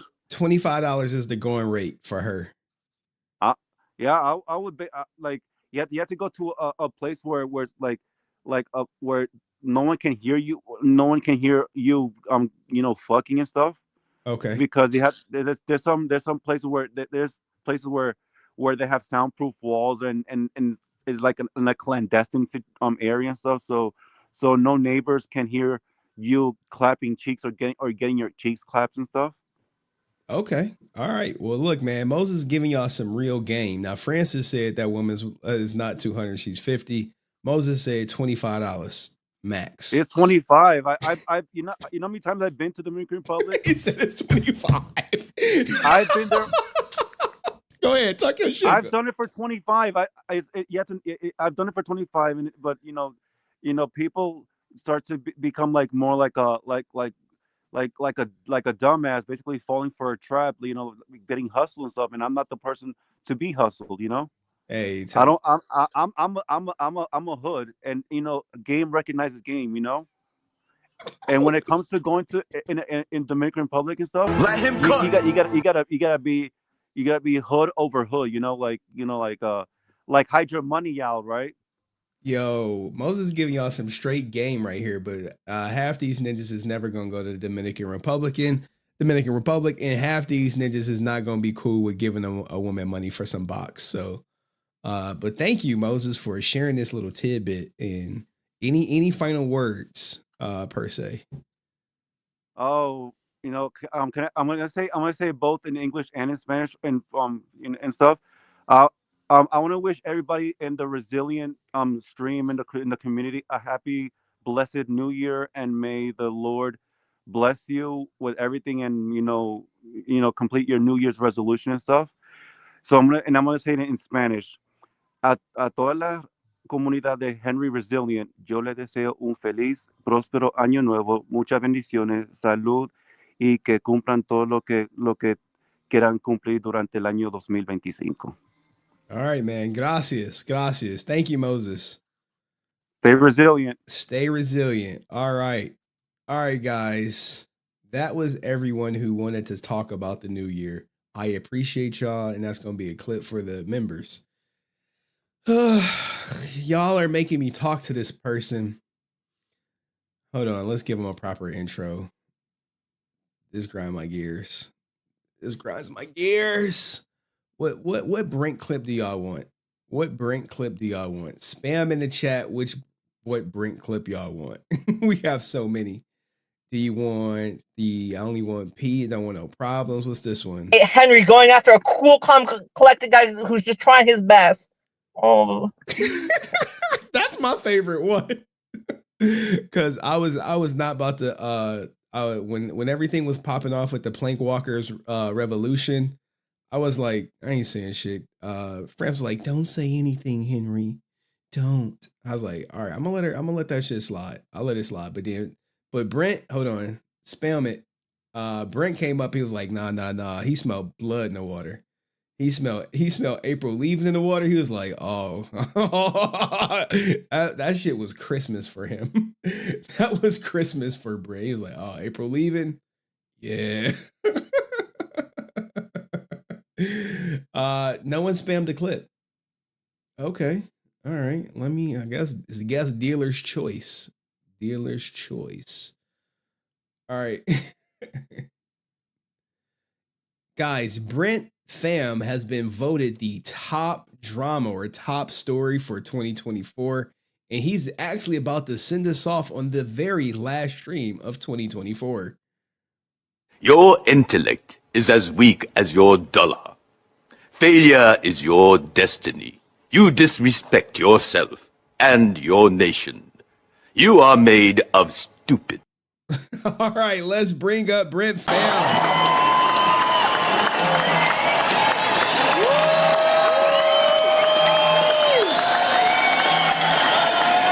Brent is here, guys. He's here to stay. I told someone, I was like, yeah, I think it's done. The Brent train is over. Y'all said, no, it's not.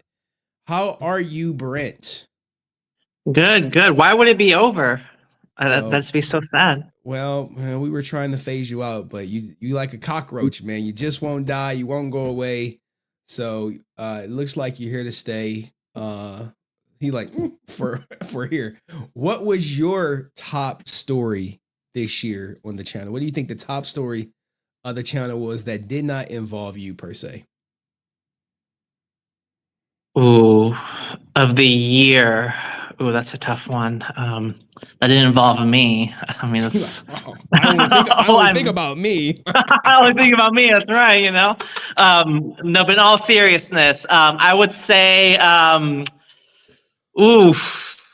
would say the Rican thing seems to be. I mean, people are constantly asking me about this, and they're confused. Like they're not asking because they're interested. They're just asking about why this thing keeps going on. So in a sense, the Rican Ranger drama is kind of like people are talking about it, but not because they're interested, but because they're confused by why it's being talked about so constantly. So it's being brought up, but not because of they're interested in it, if that makes any sense. So I would say that the most talked about, most discussed is probably the Rican thing, for sure. Okay, all right. So the Rican Ranger drama, even Brent, guys, is of the belief that the Rican Ranger drama was the top drama per se. Is what I don't understand. But you know where I stood when I had the conversation with this fool. Yeah. I mean, he was out of control. Like he says, you guys, Drew threatened Brent, so I could say this about Henry. I'm like, no. He doesn't get it. I come with an expectation that this is social media. We are not a family. We are not a family. Because come on, Henry, let's be real. If a close friend of mine that I knew in person, we had a close relationship. If he ran a channel and someone threatened me the way Drew did, I would expect that friend to ban Drew. And I would expect, and Henry, you took a stance against what Rican said, and I 100% support it, because you're showing your friends and family members that you stick up for them. So there's a difference between. I wouldn't expect you to do that for me, because there's an expectation of social media, and Rican doesn't get that. He doesn't understand that. What stance did I take? You won't allow him back because of what he's. I won't even repeat what he said about you and your and one of your family members. Oh yeah. You took a stand, and I support it because that's unacceptable behavior.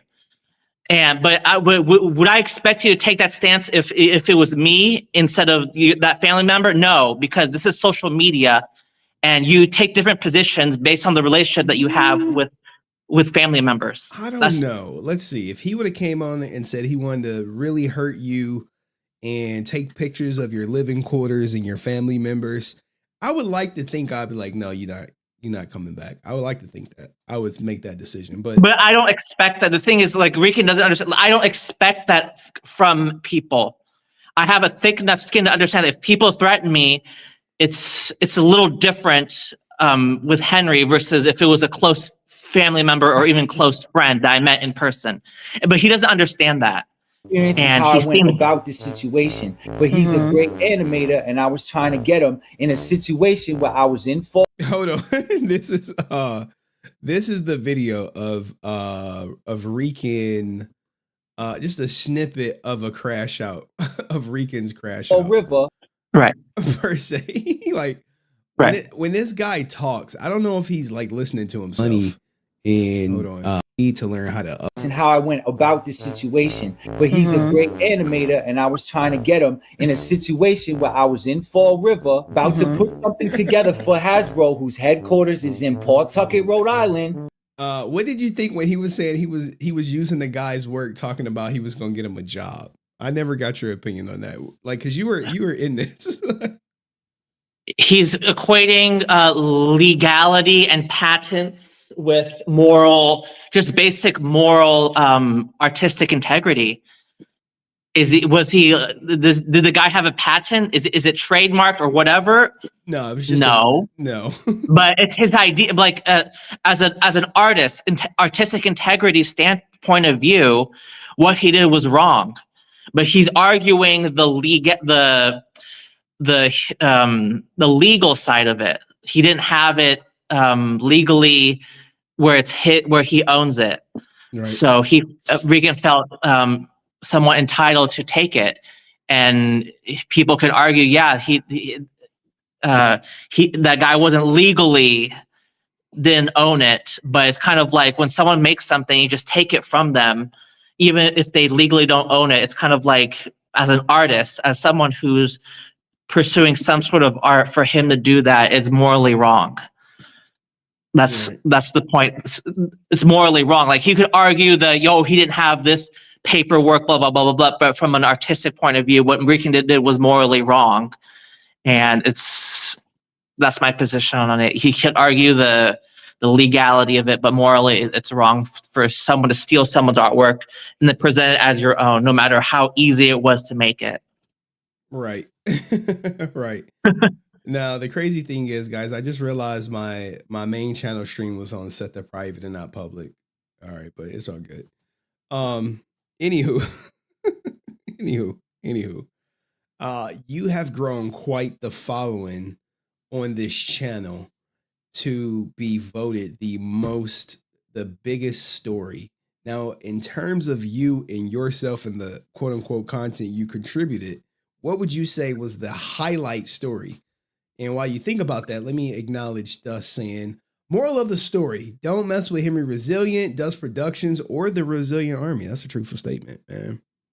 I would say That's a truthful statement. The David Yost situation, because all the other stories I discussed, like Steve calling security on me, Karen being a Karen on the con floor, like shouting at me like an unprofessional person, all those things, it's kind of like I went about my day like it was nothing to me. But what David Yost did was he used intimidation. He used bullying tactics with security. Using security, he abused security, and that was really bad what he did. And he refused to give a refund. I mean, those things it's just unacceptable what he did. And I feel that was the bigger story, because people actually, I heard Pyra Bell's going to see him. She might see him at a con in the future. Yeah, the fans of his, they're really paying attention to what he did, because it wasn't just a bad interaction where he just signs something and tosses it to you. Those interactions happen all the time. What he did was an abuse of power. A lot of people would consider it stealing, what he did, because he used the security as a goon squad to intimidate me to delete something that I paid for without a refund. And he knows what he did was wrong. So there's no rebuttal from him. So I think he knows what he did was pretty bad too. So I think that's probably the biggest story. I mean, all the other ones, they don't come close. I mean, the Drew Danger thing, it's kind of like that's par for the course. What do you mean? The thing with Francis, I mean, I'm thinking about all the stories. Like, people are going to say, "Oh, why are you bringing it up?" Because Henry's asking about all the stories that have come up. The Francis Walter thing, that's just another person who's who has a bias and presents things, who has a unique position, and she's able to leave things out to present a certain narrative. That's to be expected. No surprise there. The ASJ thing, I mean, people, you want to, if they have their opinions about that, I mean, it's not a big deal. Karen Ashley thing, not that big of, I mean, she was talking pretty loudly, but nothing too out of the blue. Steve Cardina, same thing. I think that covers everything, right? I think that's everything. Okay. All the quote for 2024. I mean, Zachary Taylor McGinnis was last year, so that doesn't count per se. But yeah, I think the David Yost thing is probably the most. Yeah. Okay, so what about the Austin St. John pleading guilty? Hold on. Francis says, Brent, you must choose one. Team Francis or Team Rican? Which was the bigger drama?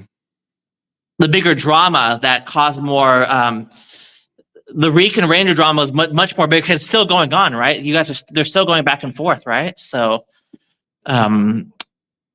that's clearly a bigger one because he's gonna still go on Renee's, and then Dustin's gonna keep making videos. So that's the bigger drama. It seems like, even though it's been going on for months now, with no, probably a couple months now, right? Sure. Yeah. Now, here's the thing, right? I'll give you from a content creator standpoint. For me, the bigger drama is Brent over Rican. And here's why. When I clip Rican, no one gives two shits about it. No one gives two shits about it. I think the only one that reached 1,000 views was when he threatened me and my daughter or whatever. When I clip Brent talking about how he thinks Jenna Frank shouldn't be on the same con floor as actors or charging as much, I get my $10. And that's all I want from my clips is $10. I want my $10. So for me, Brent clips, it's almost damn near guarantee I'm gonna get $10. Wow. For Rican clips, I'm just doing it so he like it's on the map. And Big Rudy was in the background. I don't know where he went. Wow. So from a view standpoint, Brent clips do better than Rican Ranger clips per se, because one, no one knows Rican Ranger.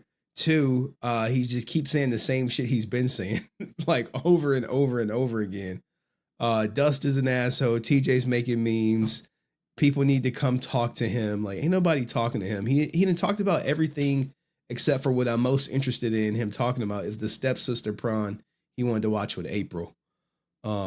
That's what I want to hear about. Now, you being a huge fan of April, how did you feel when you realized that she was gone from the show?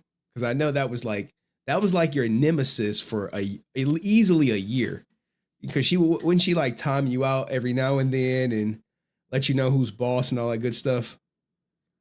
I knew she was gone the moment she started going against. I saw in the I knew it because she was in the chat like going against you, and the way she was talking about you, Henry, was very unusual. So I was like, "Are you siding with Aaron? Why? Just because he's associated with JDF? How shallow." And with me, I don't pretend that I'm loyal to Henry or we're close. Like I'm a moderator. Like that's never been my thing from day one. April, you're the one that's pretending, or it's obvious that you were pretending that you were close with Henry. You guys communicated constantly. Blah blah blah blah blah. So there's a different level of expectation, a little more shock when you start turning on him like that. It's kind of like with me, if I were to do that, people were like, yeah, that's to be expected. But with her, she showed a lack of standards, in my opinion. And yeah, is that her? That's her, right? Yeah. Yeah, we were talking about, I don't know what we were talking about here, but yeah, she was if he wants to very, this was when we were pressing your ass about you asking Walter if you for the tape out. And you were like, oh, okay. You don't want to bring it up. you're afraid that he's going to look at you differently. Why don't you ask Walter why he wants to tape out? If he wants to tape out, why are you so apprehensive? I could ask him, yeah. I mean, but okay, okay, we're talking. Goes back. So, have you even asked Walter about the tape? Just out of curiosity, I know we're talking about April, but have you asked? I did. I don't know when this was filmed, but it says after the when I showed him, I played him your video where you said that the money was for Walter's guarantee. That when you said that, I played him that video. You said the money was for Walter's. That's the video I played to him, and that's why he was like, "That's a lie." And you were like, "Oh, he accused me of lying," and he ended up being right. So, you're talking about that one, right? You said you played him the video where you said that the money was for Walter's guarantee. The $1,500. You said you played him the JDF video where you challenging my manhood stuff. Go check. I think that they were the part of the same video. I think they were part of the same thing. Two different videos. Two different videos. Okay, it's probably a separate type. I don't remember, but I do remember. Hold on, let me read the super chat. I made some good food. Team Big Rudy for life. Thank you, Rudy, man. I saw you in the background. I was trying to get you up, man. But then you dipped out on us. He accused you of lying because you said that the money was the $1,500 was for his guarantee. That's why he said that you were lying. And then because he made that accusation, or it was him and his agent he made that accusation, you released the quote unquote whole tape, and that's when you played the challenging my manhood, and that's when you played that portion. And it ends up Francis confirmed that Walter was telling the truth the whole time, and he was right. So you're talking about that, right? No, I'm talking about that's the video. The manhood. No, I never played them the challenge my manhood part. I've never played them. I never played them that part. You got to go back through you telling me. Sure, I've done this. You said, "Hey, pull up the clip." You said, "Pull up the clip." This is the clip I played for him. And then when that clip didn't prove your point, now you're saying you played him a different clip. No. I played. If you go back, where he talks about the $1,500, it was for Walter's guarantee. That's the video I played because that was the only there was no recording at that time. You're talking about a recording because you only talked about it. You didn't play any recording. Francis, it was January 26th, 2024, and I saw him at Pasadena Comic-Con that same Sunday. So that challenging my manhood, that recording came out afterwards because you were pissed off that he called you a liar, and nobody calls you a liar according to what you said. Yeah. So hold on. Yeah. Henry, I gotta look it up, guys. Give me a second. Henry sure. Resilient. All right. So I gotta go to it's on my main channel. Yeah. Let's go check some of these dates. Maybe Brent right. But if I recall correctly, in France, the real reason the Power Rangers went on strike or something, the real reason, or the original Power Rangers went on strike or something. I don't remember. It was like January 26th, and I thought to myself, this doesn't sound right. So I'm going to play Walter this video. What Henry said about was the money for his guarantee. That doesn't make any sense. So I played that video, and Aaron was like, "That was a lie." And then Francis and you were like, Aaron wasn't even there. How could you say that? And then it ends up that Francis confirmed that he was right. No, this was afterwards. This was afterwards. All right, so this is the video that you originally accused me of saying that the money was. No. If you listen to this, you're saying that Walter's accused me of lying or my summary is a lie. This is it. I'm like, what was a lie? Look, no. Yeah. You don't. People don't. No. Remember this? Matter. And the truth is sometimes where you discuss the recording, not the actual recording itself. To shut up. I'm gonna give you $1,500, and you're gonna go and tell him shut up. But here's the thing, Walter. If that's all it is, dude, let's end this shit. That's what it was. Yeah, and then we played this. So now you're saying I said. Oh no, you're not gonna play the rest because you said it was for Walter's. And I said the money was without for Walter. The transcripts, and now you're about to see the transcripts where he counts out $1,500 to give to Walter, so Walter can just stop saying that he's blocking him and stop basically trashing his name. And the real beef between Walter and Jason was because Walter was accusing him of blocking him at Comic-Cons. when the fact of the matter is Walter was under Zach Taylor McGinnis, right? Where do you want me to stop? You have to. We have to watch the whole hour. That we don't have time for that. But you can go back and look. But we can if you want. If you don't, if you have time for that. But you saw that comment, right? You discussed the recording. It wasn't the actual recording. You only discussed it, and then you only released it because you didn't like being called a liar. I'm pretty sure. But he ended up being right. Brent, I'm pretty sure Francis later in that live stream says the money wasn't for his guarantee. Right? No. I'm gonna have to mute you. I don't want to have to mute you. I want this to go back and forth. All right. So Francis in that later on came in that live stream and said it wasn't for his guarantee. I'm still on the record saying I still think Walter got a piece of the $1,500 that was supposedly for Zach Taylor McGinnis because he's collecting the money for the boss. You could say, well, he said that money wasn't for him. The fact is, he did collect $1,500 from Jason David Frank. Did he not? Did Walter? Henry, I went through. Wait. Did Walter collect $1,500 from Jason David Frank? Did Jason David Frank give Walter $1,500? But he was a middleman. You leave out that part, but okay. Yes. But Henry, I went through all your videos. So he gave Walter $1,500, and you're of the belief that Walter took the $1,500 and gave it all to Zach Taylor McGinnis. That's your belief because that's what did Walter tell you? He gave $1,500 to Zach Taylor McGinnis. What did Walter say? I don't know whether that's true or not. That's just what he said. I mean, do I believe it? That's not really relevant. That really isn't relevant, to be quite honest. It's just the. So you're saying it's not relevant if Zach gave all the money to Zach Taylor McGinnis or not? It's. I mean, if that's what he's. That's this. I don't know what happened, but we're just having a take.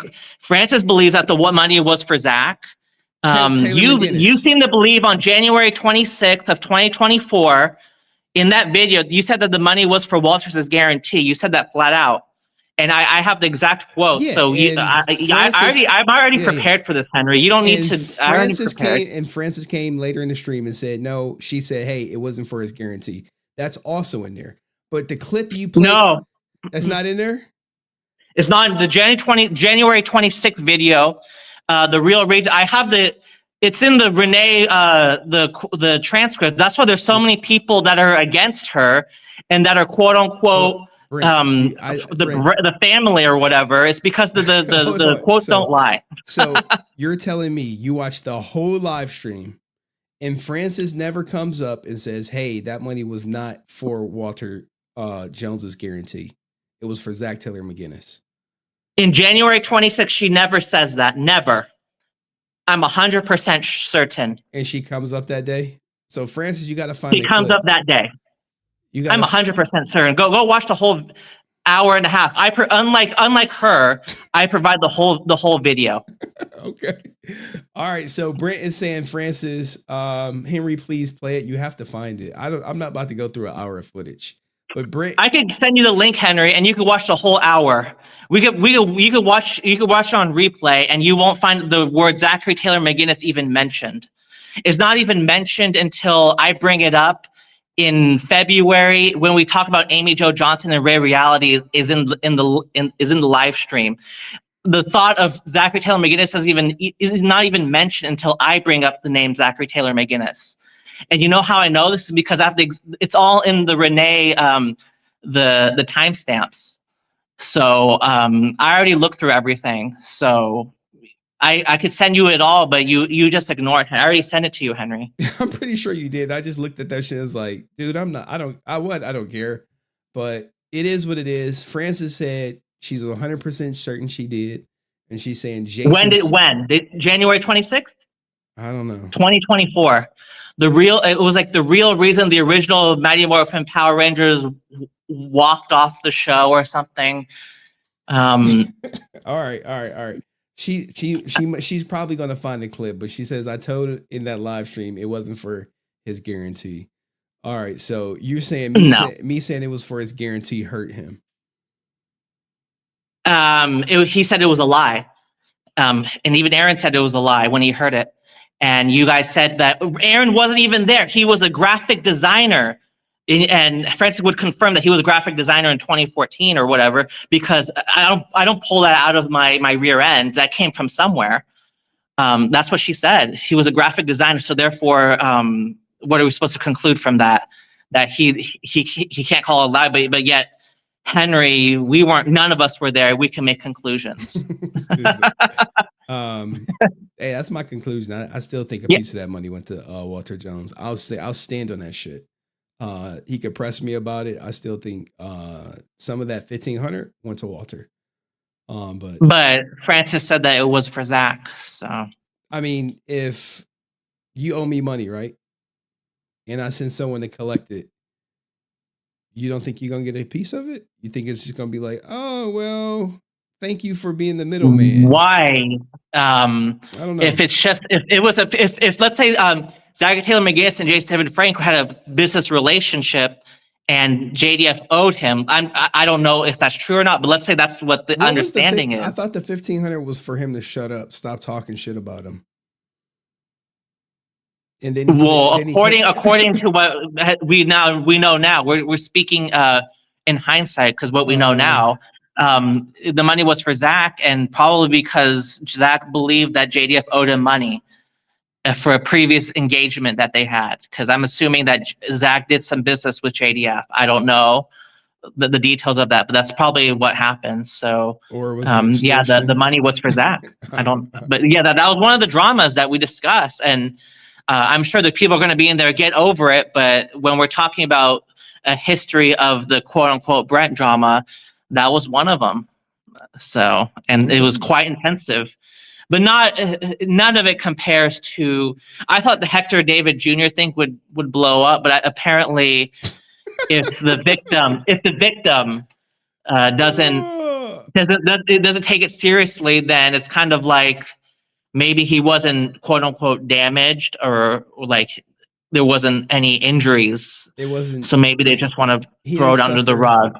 He didn't suffer a serious injury that would rise to felony charges. So because he wasn't seriously hurt, it was just a misdemeanor. And that guy is scheduled to plead out in January 8th. So we'll have some updates. But we have the evidence. We have evidence of him committing a crime, and that's just we have evidence of that, and that's how we judge people. We should judge people. We have the evidence of him doing it's a crime. Like if I were to do that, or you were to do that, Henry, on the middle of the street, depending on the person, you could be behind bars. Yeah. If you did this, if you did what he did, this behavior is cold. That's not my MO. This guy, I don't know. I'll never be cold. He made a music video. Yeah, he did make a music video. And he used his footage to make a music video. I made the video. You made it. Okay. His song. One life, one chance. So I'm going for gold. They put me in a box, but I'm breaking the mold. I got a cold girl in a cold world. You remember this? On TV like my name is Earl. Call me primetime heck. Having some bomb primetime sex. Quick shout out to my ex. She's been going backwards since the day that I left, but it's all good. I'm okay with being misunderstood. But yeah, this didn't blow up because the guy is just not popular. In fact, the videos with you do better numbers than this fool's criminal history or anything he does, even when he lies on me and all that good stuff. Yeah. I mean, David Yost has a reputation of being nice, or I mean, maybe, or to the majority of the casual or the semi-casual fan, he has a reputation of being a nice guy. Now, I know people that know him from the inside, like the inside scoop, but they didn't really speak out about it, so we didn't really know about it. But now I spoke out because what he did, he crossed the line. He basically stole from me, and that's just not. That's why I went. Like, if he would have asked me not to release it and he gave me a refund, we wouldn't be discussing this. But he chose to be an entitled diva, and you know, so that's. All right. Any plans for the night, Brent, for the New Year's, man, other than continuing the train against David Yost, continuing the good fight? I mean, not really. Just gonna watch on the TV the different celebrations around the world. I mean, nothing nothing really planned for New Year's. I mean, and then maybe think about what cons I want to go to. I mean, for the new year, we'll see. What about Austin St. John? You talking to him about his plea deal or anything like that? You going to see him at some point? His plea deal. I haven't talked to him since the last con where he wasn't represented by Zach. That was in I saw Chanzo there. And I was supposed to meet Laura as well, but she didn't want to see me for some reason. But it was C2E2. I saw him there. He had a vendor booth. He was the luggage company sponsored his appearance, so it wasn't Zach because it was last minute apparently. The luggage company. It was like a luggage. He was promoting some sort of luggage, so it wasn't booked by Zach. So he was promoting luggage. Yeah, he was promoting a luggage company. I think Laura would tell you if you're still speaking with Laura. Laura would know because she approached him and asked him why he hates JDF.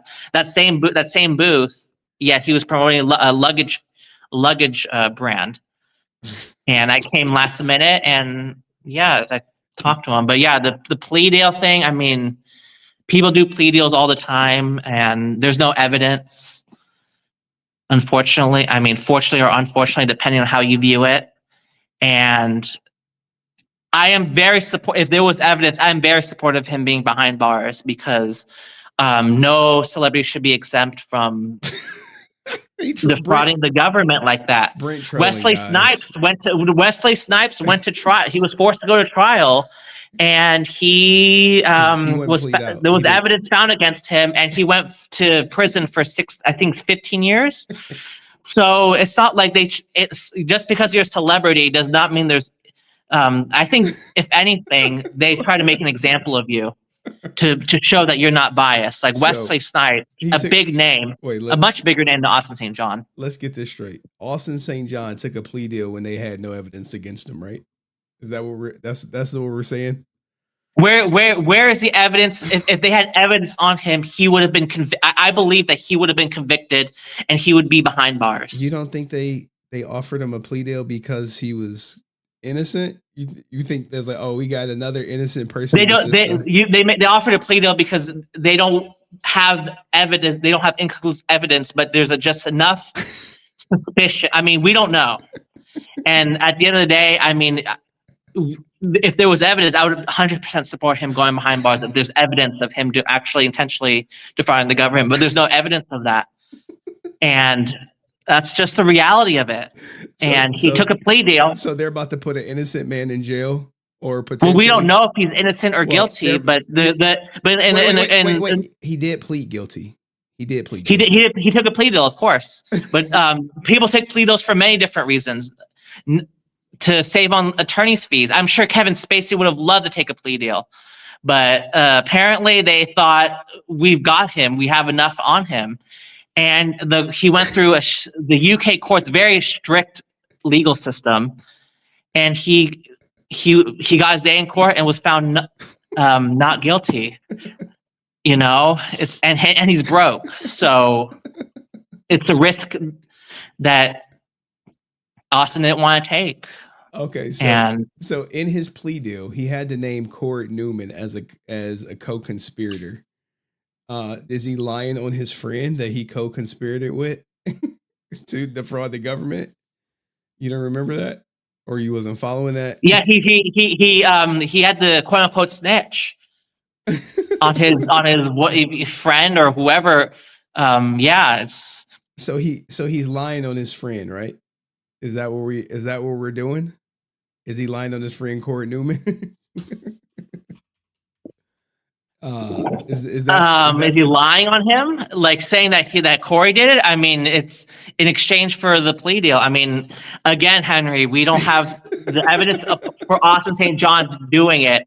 I have said this many times. If there's evidence that he intentionally did it, I would be 100% supportive of him going to prison. There's no issue about that. But the thing is, they don't have innocent until proven guilty. And the plea deals, people take plea deals all the time One of the reasons is to avoid legal costs. Didn't they say he tried to invest money from the PPP loan that he received, and with the same investor that everyone else did? That was their evidence. But Henry, again, if there's evidence that is that not no, evidence? but there has to be, there's a nuance that again you're ignoring. You can laugh all you want. Like if there was evidence that he actually did it. Now you could say you can make assumptions like, oh my God, why would he take a plea deal? He wouldn't take a plea deal unless he felt he was guilty. You could make those assumptions, and that's I think if most people make those assumptions, maybe that's a reasonable one to make. But that's the feeling that you have. Where is the evidence that he intentionally did it? If they had the evidence, he would be behind bars, and I would 100% support him being behind bars. So don't they give mass murderers plea deals too? But there's different terms. You're pretending that the plea deal that case gets is the same as this one, and it's not the same. They're very different. You have to look at each individual plea deal. There's probably jail time because there's some evidence that they did the crime. But in this plea deal, where I've showed the evidence against him twice on numerous occasions. Then he should, if he intentionally, he should be in prison. But are there people who commit crimes that don't get jail time in their plea deals? Are there people who commit crimes that don't get jail time all the time? People who do drugs, they get let off all the time. Is it possible? Is it possible, right, that Austin St. John did this deal? He did intentionally defraud the government, got caught, and took a plea deal to avoid jail time, and not because he was innocent and couldn't afford lawyer fees? Possible, but they should release the evidence. Like, if they had the evidence, he should be in prison. Well, if they have evidence on that, they don't need to do this plea deal thing. They would just go straight to trial, and he go to prison. They go to plea deals to save taxpayer money and wasting time because they don't have enough concrete evidence. Wait. You realize that sometimes they offer a plea deal? Sometimes they do, but in this case, do they have enough concrete evidence? Every criminal is going to get offered a plea deal. If you were to kill me right now, they'll give you a plea deal. They'll say, hey, they'll give you 20 years with the chance of parole. If you go to trial, they're going to say life. Or if you're in a state with the death penalty, they're going to say, we'll give you life in jail. But if you go to trial, we're going to lobby for the death penalty. Oh, so you're saying that everyone gets offered a plea? Is that true? Everyone? Every criminal is going to get offered. Even the guy who killed the United Healthcare CEO, they're going to offer him a plea deal. They're going to say, hey, if you plead guilty... Do they have to offer him a plea deal? No, but they will. No. You know why they offer him? To avoid spending taxpayer dollars taking it to a trial that they know they're going to win. They're going to win the trial, more than likely. Same with Austin St. John. He pled out because he was guilty, not because he couldn't afford legal fees. They gave him a sweet deal, more than likely, said, hey, look, if you go to trial, this is going to be the outcome. We're going to shoot for, we could put you up in jail to up to 20 years. We're going to shoot for 10 years if you go to trial. If you plead out, we'll give you 6 months, or maybe we'll give you 5 years probation. Whatever the terms may be, it's not going to be as severe if it goes to trial. So even the United States healthcare killer, they want him to plead out. Because they don't want, one, they don't want to give him a platform. Two, they don't want to waste tax dollars. So he'll get offered a plea deal. Now, will he take the plea deal, or will he say, fuck that, I want to be on trial? That's the question. And I think he's going to say, I want to go to trial so he could take the stand and spew more anti-healthcare rhetoric. So Austin St. John, the evidence they had was he did it at the same house where everyone else did the fake applications. He wired transferred money that was supposed to go to his business to invest, which was against the PPP loan rules. 3 was, it was like $30,000 unaccounted for. Those are 3 key pieces of evidence to say, hey, he conspired with these people who all went to the same house, who all went to the same guy for the application, who all invested the same, like 20% to 20% to the guy who did the application. So that's the 4th piece of evidence. And 5, he invested. So you have same house, it was 4 pieces, same house, same investment guy, same 10% went to the guy who did the application, and three $30,000 unaccounted for. I could show it to you, but that's the evidence that they need. They don't need. He made the wire transfers too. On top of that, so he transferred the money to the application guy and the investment guy. It's all in their deal. When they arrested everyone, they said, "Here's all the people who conspired. Here's the evidence we have against them. Here's our proof that they defrauded the government." There was people who were buying Lamborghinis. Some people said he bought a motorcycle. All that stuff lined up. That's why he's guilty. It's not like he's an innocent man and he trusted the wrong people. If he was an innocent man and trusted the wrong people, why would he make the wire transfers? That he has to make them. He can't say, "Oh, my wife to make them." Can't send you to make them. Austin St. John made the wire transfers. And you're saying there's right, but Henry, is there with criminal? That's evidence. There's evidence is there. Right. There's evidence of people making wire transfers all the time. But if the legal system had enough evidence to prove that he intentionally did it committed the crime, he would be behind bars. No, and I still believe that. To arrest him. We have enough evidence to arrest him for a judge to say, "Hey, he did the crime, go arrest his ass." It's not, "Oh, he did it, he'll be behind bars." It's still like, I don't know, 11 people who have pled not guilty who are going to fight it. They have until the 3rd to submit a plea deal. Now, what I'm waiting on to see if his good old friend Corey Newman takes a plea deal and say, "Yes, me and Austin St. John did that shit." And then now would you say his friend is lying if he said, if his friend Corey Newman takes a plea deal and he says, "Yes, I went to the same guy Austin went to, and me and Austin St. John both intentionally came up with this plan to defraud the government," would you believe he's innocent or would you believe he's guilty? With these things, I'm just you looking need for guilty hard or evidence. That's you realize that the attorney general said we don't need, is like all of our evidence is paper. We don't need a witness per se. It's paper trail.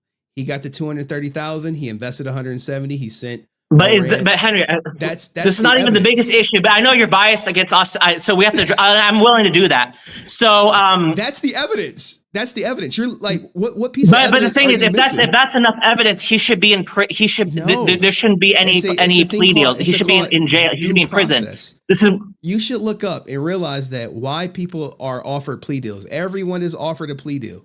You do a mass murder, they're going to offer. So they're all guilty. So all people that are guilty are offered plea deals. All people that are guilty are offered plea deals. Every criminal 100% is going to get offered a plea deal. They're not going to say, "Hey, let's take." Are they required to be offered Are they required to be offered plea deals? Oh, 100% not. But it'd be financially irresponsible to take every criminal to trial, and then it will backlog the courts.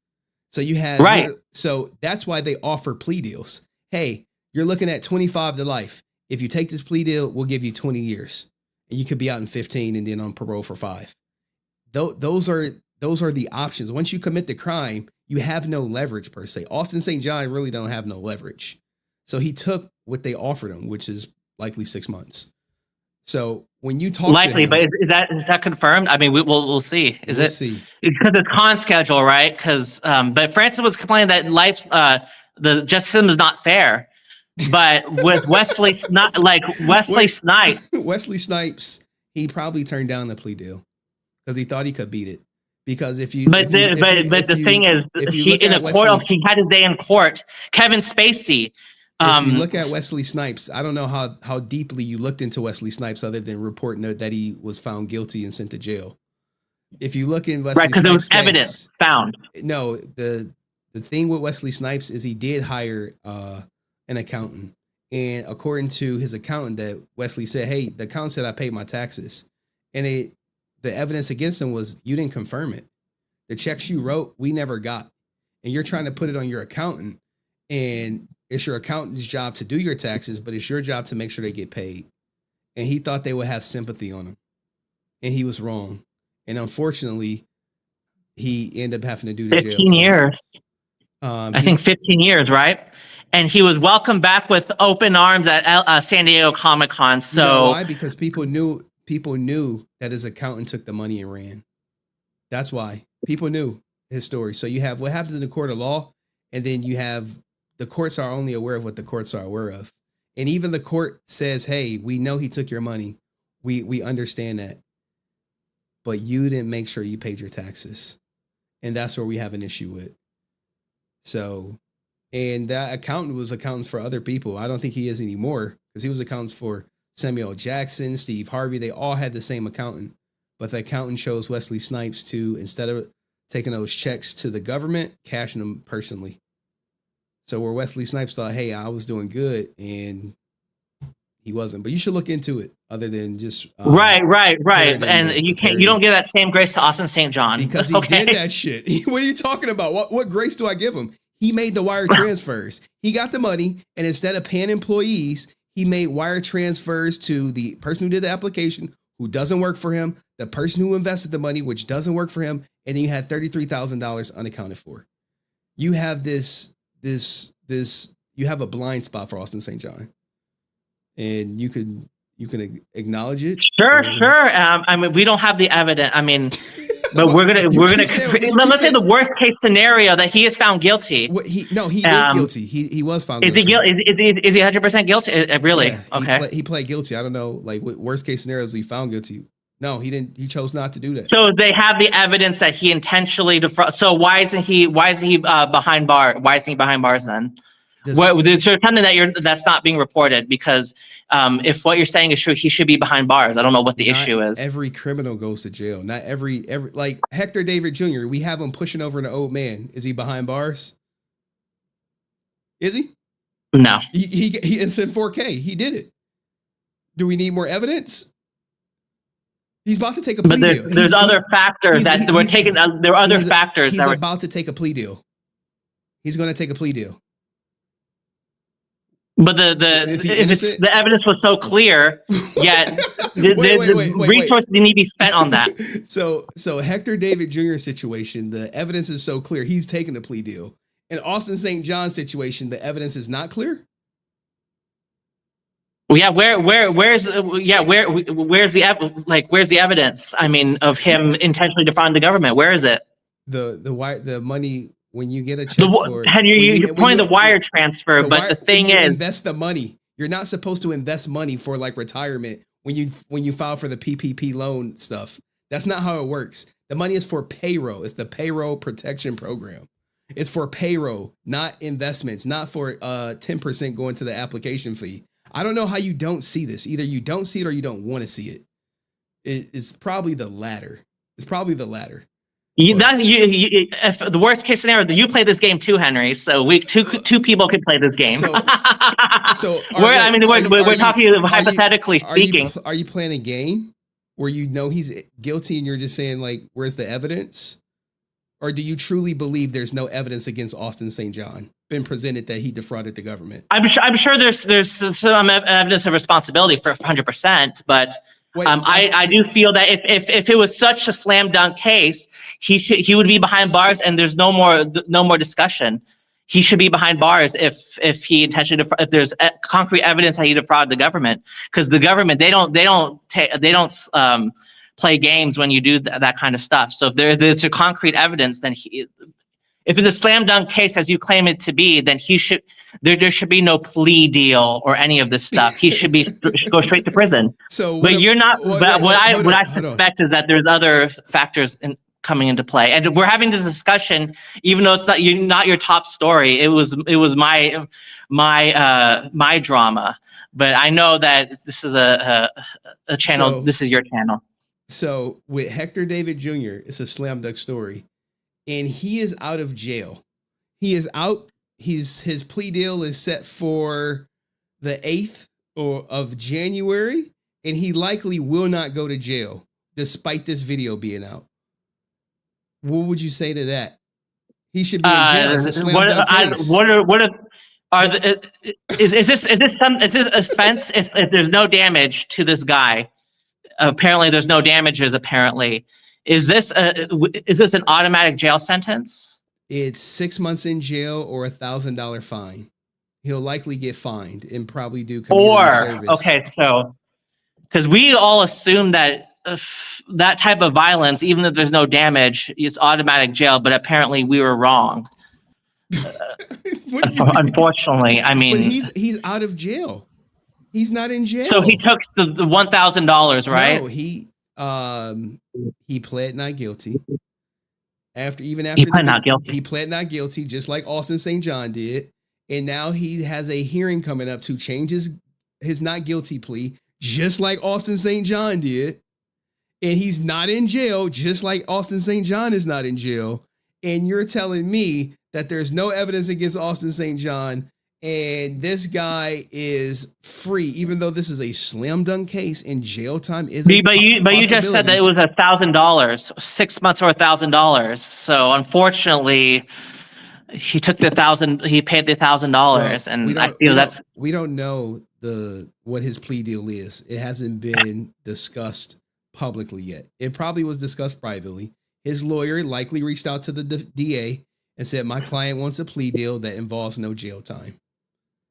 And they made a deal where he's going to take the battery charge. He's likely not going to get any jail time, and he's probably going to pay $1,000 and probably some community service and or probation deferring his jail sentence. Same with Austin St. John. He will never be able to get a government loan. He will become a felon in the state, in the United States. That means Canada and out of the country travel to most countries is going to be off the table. As far as jail time or probation service, we're waiting on the sentence to be made public. But Austin St. John already knows his sentence. He already worked it out with the DA, what his sentence is going to be. Same as Hector. He already knows what his sentence is going to be. And Hector got bold, and I said, hey, he must have took a plea deal when he started atting me with crazy shit. So, and then lo and behold, we hear that I see in the public record that he is taking a plea deal. So he already knows the sentence. It's just not made aware to the public. And what's going to happen? The DA is going to say, hey, we recommend Hector serve no jail time and do A, B, and C. And the judge in 99% of the cases are going to go with whatever the DA recommends. Same with Austin St. John. If they recommended no jail time and just probation, the judge is going to be like, okay, this is what you guys want. This is what you're going to get. Rarely do the judges go against what the DA says. It has happened, but it's usually when murderers take a plea deal and the judges say, I'm going to accept your guilty plea, but I'm still going to give you the death penalty, or I'm still going to give you life. I'm not releasing you in 10 years. It 100% happens. So there you have it. People who are guilty with evidence against them are still roaming free. But yeah, that's just, I mean, he's going to be welcomed back with open arms at Hector. He's going to be welcomed back with open arms as if nothing happened. I was shocked when Mike started like sympathizing with him a little bit. I'm like, Mike, if I pushed a con guest like that, you're going to surround me, and it would actually be justified. So, it's kind of, people react, they have a certain bias, and it's kind of like, yeah, he's going to roam free. I mean, maybe we should reevaluate our laws, but that's for another discussion. Well, all right, Brent, are you clapping cheeks tonight or no? Do you spend it with a loved one or no? Tonight, I got off early, so, and I made it just in time for this stream. I'll just watch it on TV, the celebrations. So no clapping cheeks. And I also recall you saying on Renee's stream, the sex talk is unnecessary. What? I said, I also recall on Renee's stream, you saying the sex talk is unnecessary about clapping cheeks and whatnot. You said you don't like it. It is. It is unnecessary, but it's kind of like it's something that you expect. Again, you expect when you go on social media, you have to, if that's an expectation that Henry sets from day one, literally, vagina, you say all these things. When Rican does something, you can't act shocked. Is it inappropriate in most contexts? Absolutely. You think it's absolutely, no questions asked. But when you're on Henry's stream and you talking about coochies and all this kind of sexual talk, whoa, I never talk about coochie on my No, but when you stream. talk about clapping cheeks and then open up your legs for Walter and then all this kind of talk, when you're setting a precedent when you're in the audience and you're in the chat egging that on, then all of a sudden when someone like Rican says something like that, you're going to act all outraged. It's kind of like you accepted it. You guys met on Henry's stream, and this talk was kind of accepted, and it's kind of like, is it inappropriate? Do I think it's inappropriate? Absolutely, but it's kind of like you went along with it. Give me And some of that vagina. it's kind of like when he approaches you initially with that talk, you should just say right there, I feel uncomfortable, stop talking.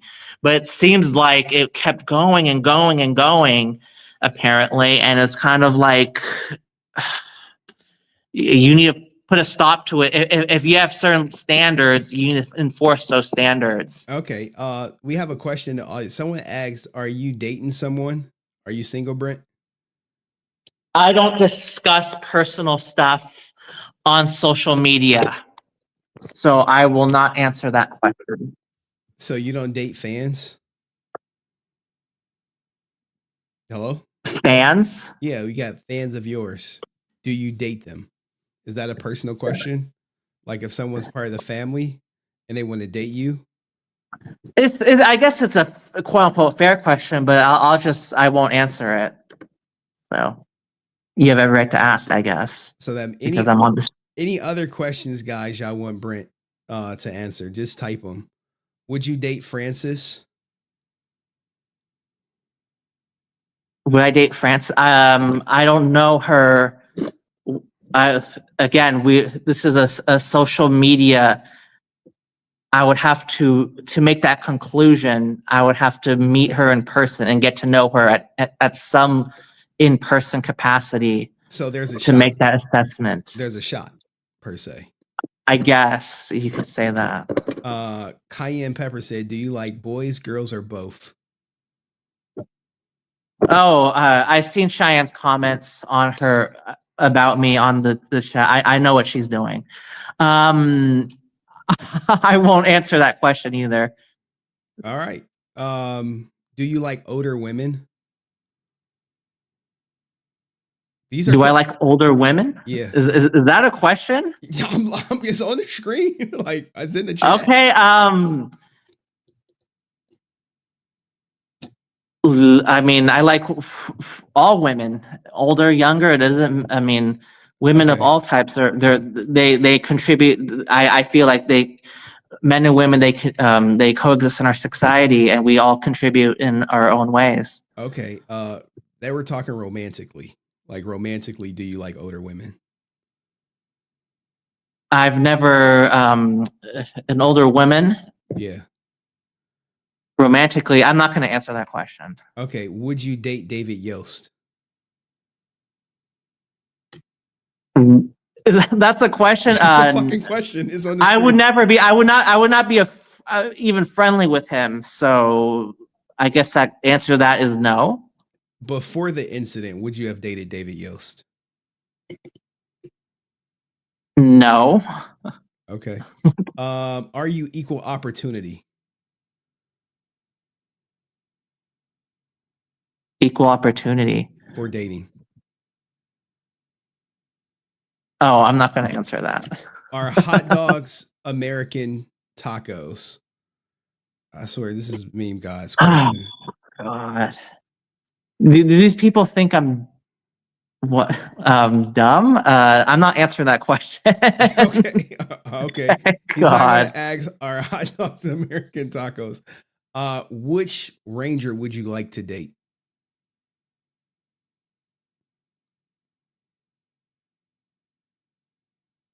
None of them. All right. Let's see. Brent, do you like it when I yell at you? Says Francis. Do I like it when she yells at me? I mean, I don't like it, but it's part of social media, especially when she doesn't have an argument, a counter to what I'm saying, is to be expected. Okay. So I don't like it, but it's just I'm not going to be like Rican, like, oh my god. It's just part of social media. When you have a different viewpoint, people try to twist it, like Ryu, whatever his name is with the glasses. He wants to pretend that Jenna was given a role that she actually represented. If she was given a role on Power Rangers, I would 100% support her being at cons representing a role on Power Rangers. I would 100% support it. I've said it multiple times on the stream. But he wants to pretend that's not the argument I'm making, though. So people, to go back to what you were saying about Francis, people, they resort to different arguments. Okay. And you just have to expect that level of screaming or whatever she calls it. Who was your childhood crush? Childhood crush? Yeah, a lot of growing up, some people had crushes on Amy Johnson, Tweet Train. I didn't have one in particular, no. Okay. Are you a virgin? My God, is this a question? I'm not answering that. Okay. What's your favorite part of being Vietnamese? Favorite part? Yeah. I don't really have a favorite part about that, so. Okay. Sorry, that's boring. What's your favorite Prawn Hub category?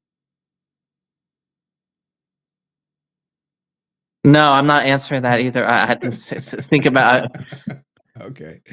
All right. We got two more minutes of questions, guys, and I got to pack it up. I mean, the family wants to get to know you, man. I share a lot about myself online. My favorite Prawn Hub category, all that good stuff. But I'm very secret. I try to be as the bare minimum, just basically the name, and I try to keep everything else private because. Who is Brent's favorite Paranja? What's Paranja? I don't know what Paranja. Oh, Power Ranger. Power Ranger. He must be getting it in right now. Look at Brent cheesing, says Jamal Breezy. Do you enjoy this type of attention, Brent? Oh, I know what he's trying to say.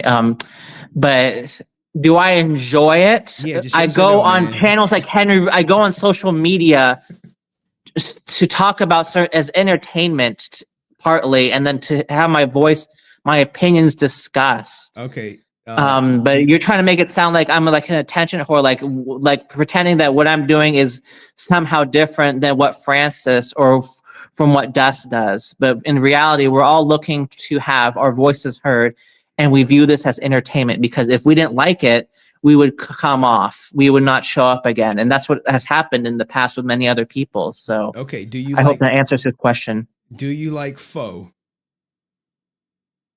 PHO. You like pho? Oh, pho. Pho. It's okay. It's fine. I mean, it's not a favorite of mine, no. Goals for 2025. Who do you want to meet Ranger wise? I think I've met everybody. Maybe some of like the monsters. Okay. Do you consider yourself an entertainer? No, people consider me that, but I don't. I just say whatever, and then I'm surprised I make any money. I mean, that's not my intention. Clearly, I mean, made me like about $1,000 at some point, low key. Really? If total, maybe, I don't know. Probably total. I'll have to see. I'll have to go through and check. Right. Check the total AdSense, but all right, guys, that was y'all got to ask Brent anything. He didn't answer most of y'all questions. Unlike me, I would answer all these questions. Right. And I'm not going to say, "Oh my God, it's so inappropriate," because to be quite frank, if they were to ask those questions like a business meeting, it'd be so inappropriate. But again, I come with an understanding that this channel allows that level of questioning, and I'm not going to sit here like, "Oh my God, he asked me about prawns." I mean, that's just not that's not something. You could have. I mean, like I have every right not to answer, but I'm not going to be like, oh my god, that's so inappropriate, because that's a standard that you set on this channel from day one. You were having that sexual talk, and I came on your channel, so would you it's kind of go like, to a strip club to see women strip?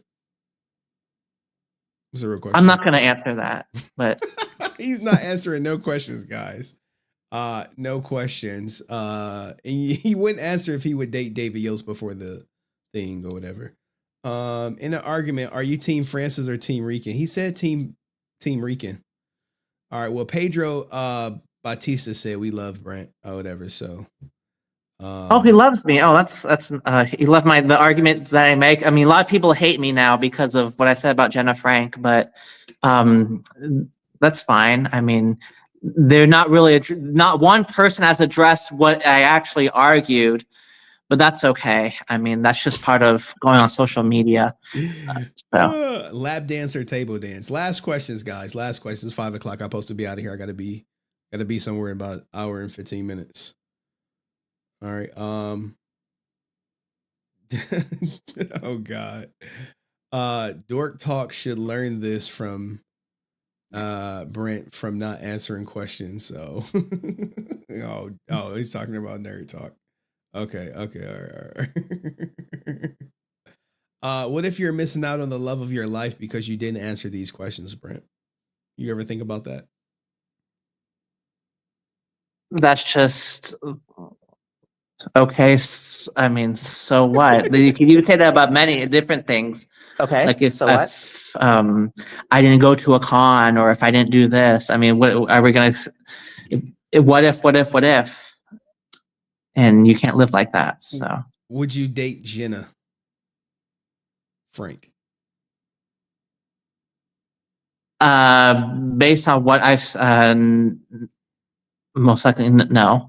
Do you poop in the shower? Oh my god, I'm not answering that. Oh shit, that means he does. Oh my goodness, I'm not answering that. Who says I'm not answering? Do I poop in the shower? Oh man, have you taken a poop in the shower before, Brent? I've never done that. Now, I did have my daughter take a poop in the shower because she was constipated, and I was just like, just do it, girl. I mean,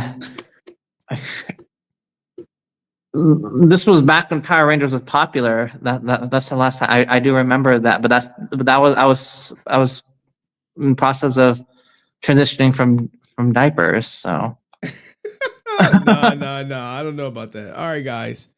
All right, Brent. Thank you for coming up, being a good sport about answering those questions, and maybe when you see Austin St. John, you can ask him about the evidence against him.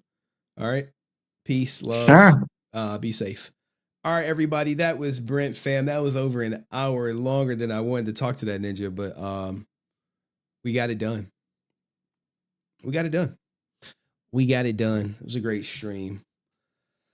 Some good questions. Sometimes you can look at a person's face and the facial expressions is the answer. That's how it works. And hold on. Let me shut down StreamYard. Who'll be sending me private messages? Those were some good questions. In my mind, there were some good questions. Some great questions. But we are at the end of stream. I do have some great content for you. Like, man, I do have some good shit. I think 2025 is going to be a better year for content. I'm going to try. I'm going to try to put out way more content. What Ninjas is doing in the oh, I see, just Rudy and Henry Court. I'm going to try to put out more content on my main channel. That's going to be the goal. Now, I did post a video to my divorce channel. I don't think anyone watched it. Hold on, let me go see. All right, let's go see. Let me get y'all to subscribe to my new channel. What? Ninja, no, they don't. Okay, because I'm like, they just started their channel. All right.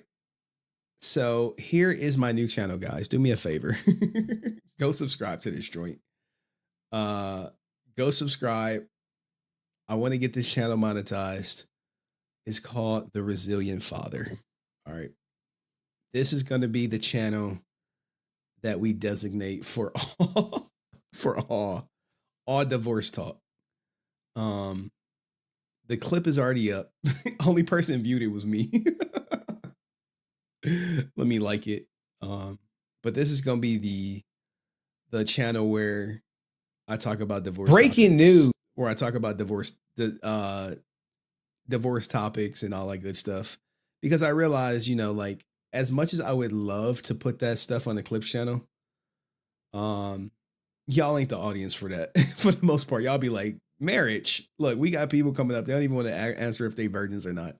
Chances are when people don't want to answer a question like, are you a virgin or not? They probably are virgins. That's just my speculation, per se. So do me a favor, go subscribe to my goddamn, my, Resilient Father channel. I see 2 subscribers already are subbed. That's the channel. Hold on. I'll put the link. I'll put the link in the description, man. I'm thirsty. I'm thirsty for subs. If I get this monetized next year, slowly, I would be happy. There we go right there. Boom. The Resilient Father. I'm the only one with this Resilient Father tag, but when I searched it, some other shit came up. I was like, yo, what? I was like, what? Resilient. But they are like no one has done much with this Resilient Father thing because I'm a father. So there we go. Resilient Father. Oh, 11 subscribers. Y'all move fast. I got like 50 people in here, but I know like a lot of people hate watching right now, so it's all good. But here's the thing, guys. All right, we at 506. Okay. It's been a great year. Content wise, I think it was, you know, I think I didn't put out enough content on my main channel for sure. I'll be honest, I didn't. It's stories I have now that I've been sitting on. I literally just took a break. I haven't been to work in like 2 weeks. I just been streaming, and I spent a lot of time with my daughter. Like today, even today, we went to like a New Year's Eve kids party this morning before she went back to her mom at like 3 o'clock or 12 o'clock or whatever. So that is what I'm doing. That's what I'm doing with my life, man. I see, hold on, people message me. 100%. Somebody said they think Brent bisexual. I don't know. He might be. Who cares? Who cares? Maybe he is. Maybe he ain't. You know, some people just like people who like them. And that's just the way it works sometimes. You want someone who likes you, and maybe I ain't gonna get into my whole thing where like people oh shit, the hell is that? People sorry, I'm choking. Maybe I'm not meant to say it. But people, you know, just go where the wind blows, you know? That could be the case with a lot of people. And there's nothing wrong with that per se. I feel like I shot myself in the foot by not streaming on my main channel. Like I messed it up. I made it private. And I was wondering like, what the hell? Why did I not have more people on my main channel? I shot myself in the foot with that one. I'll take the hit. But anyway, guys, I think my next stream will be Thursday.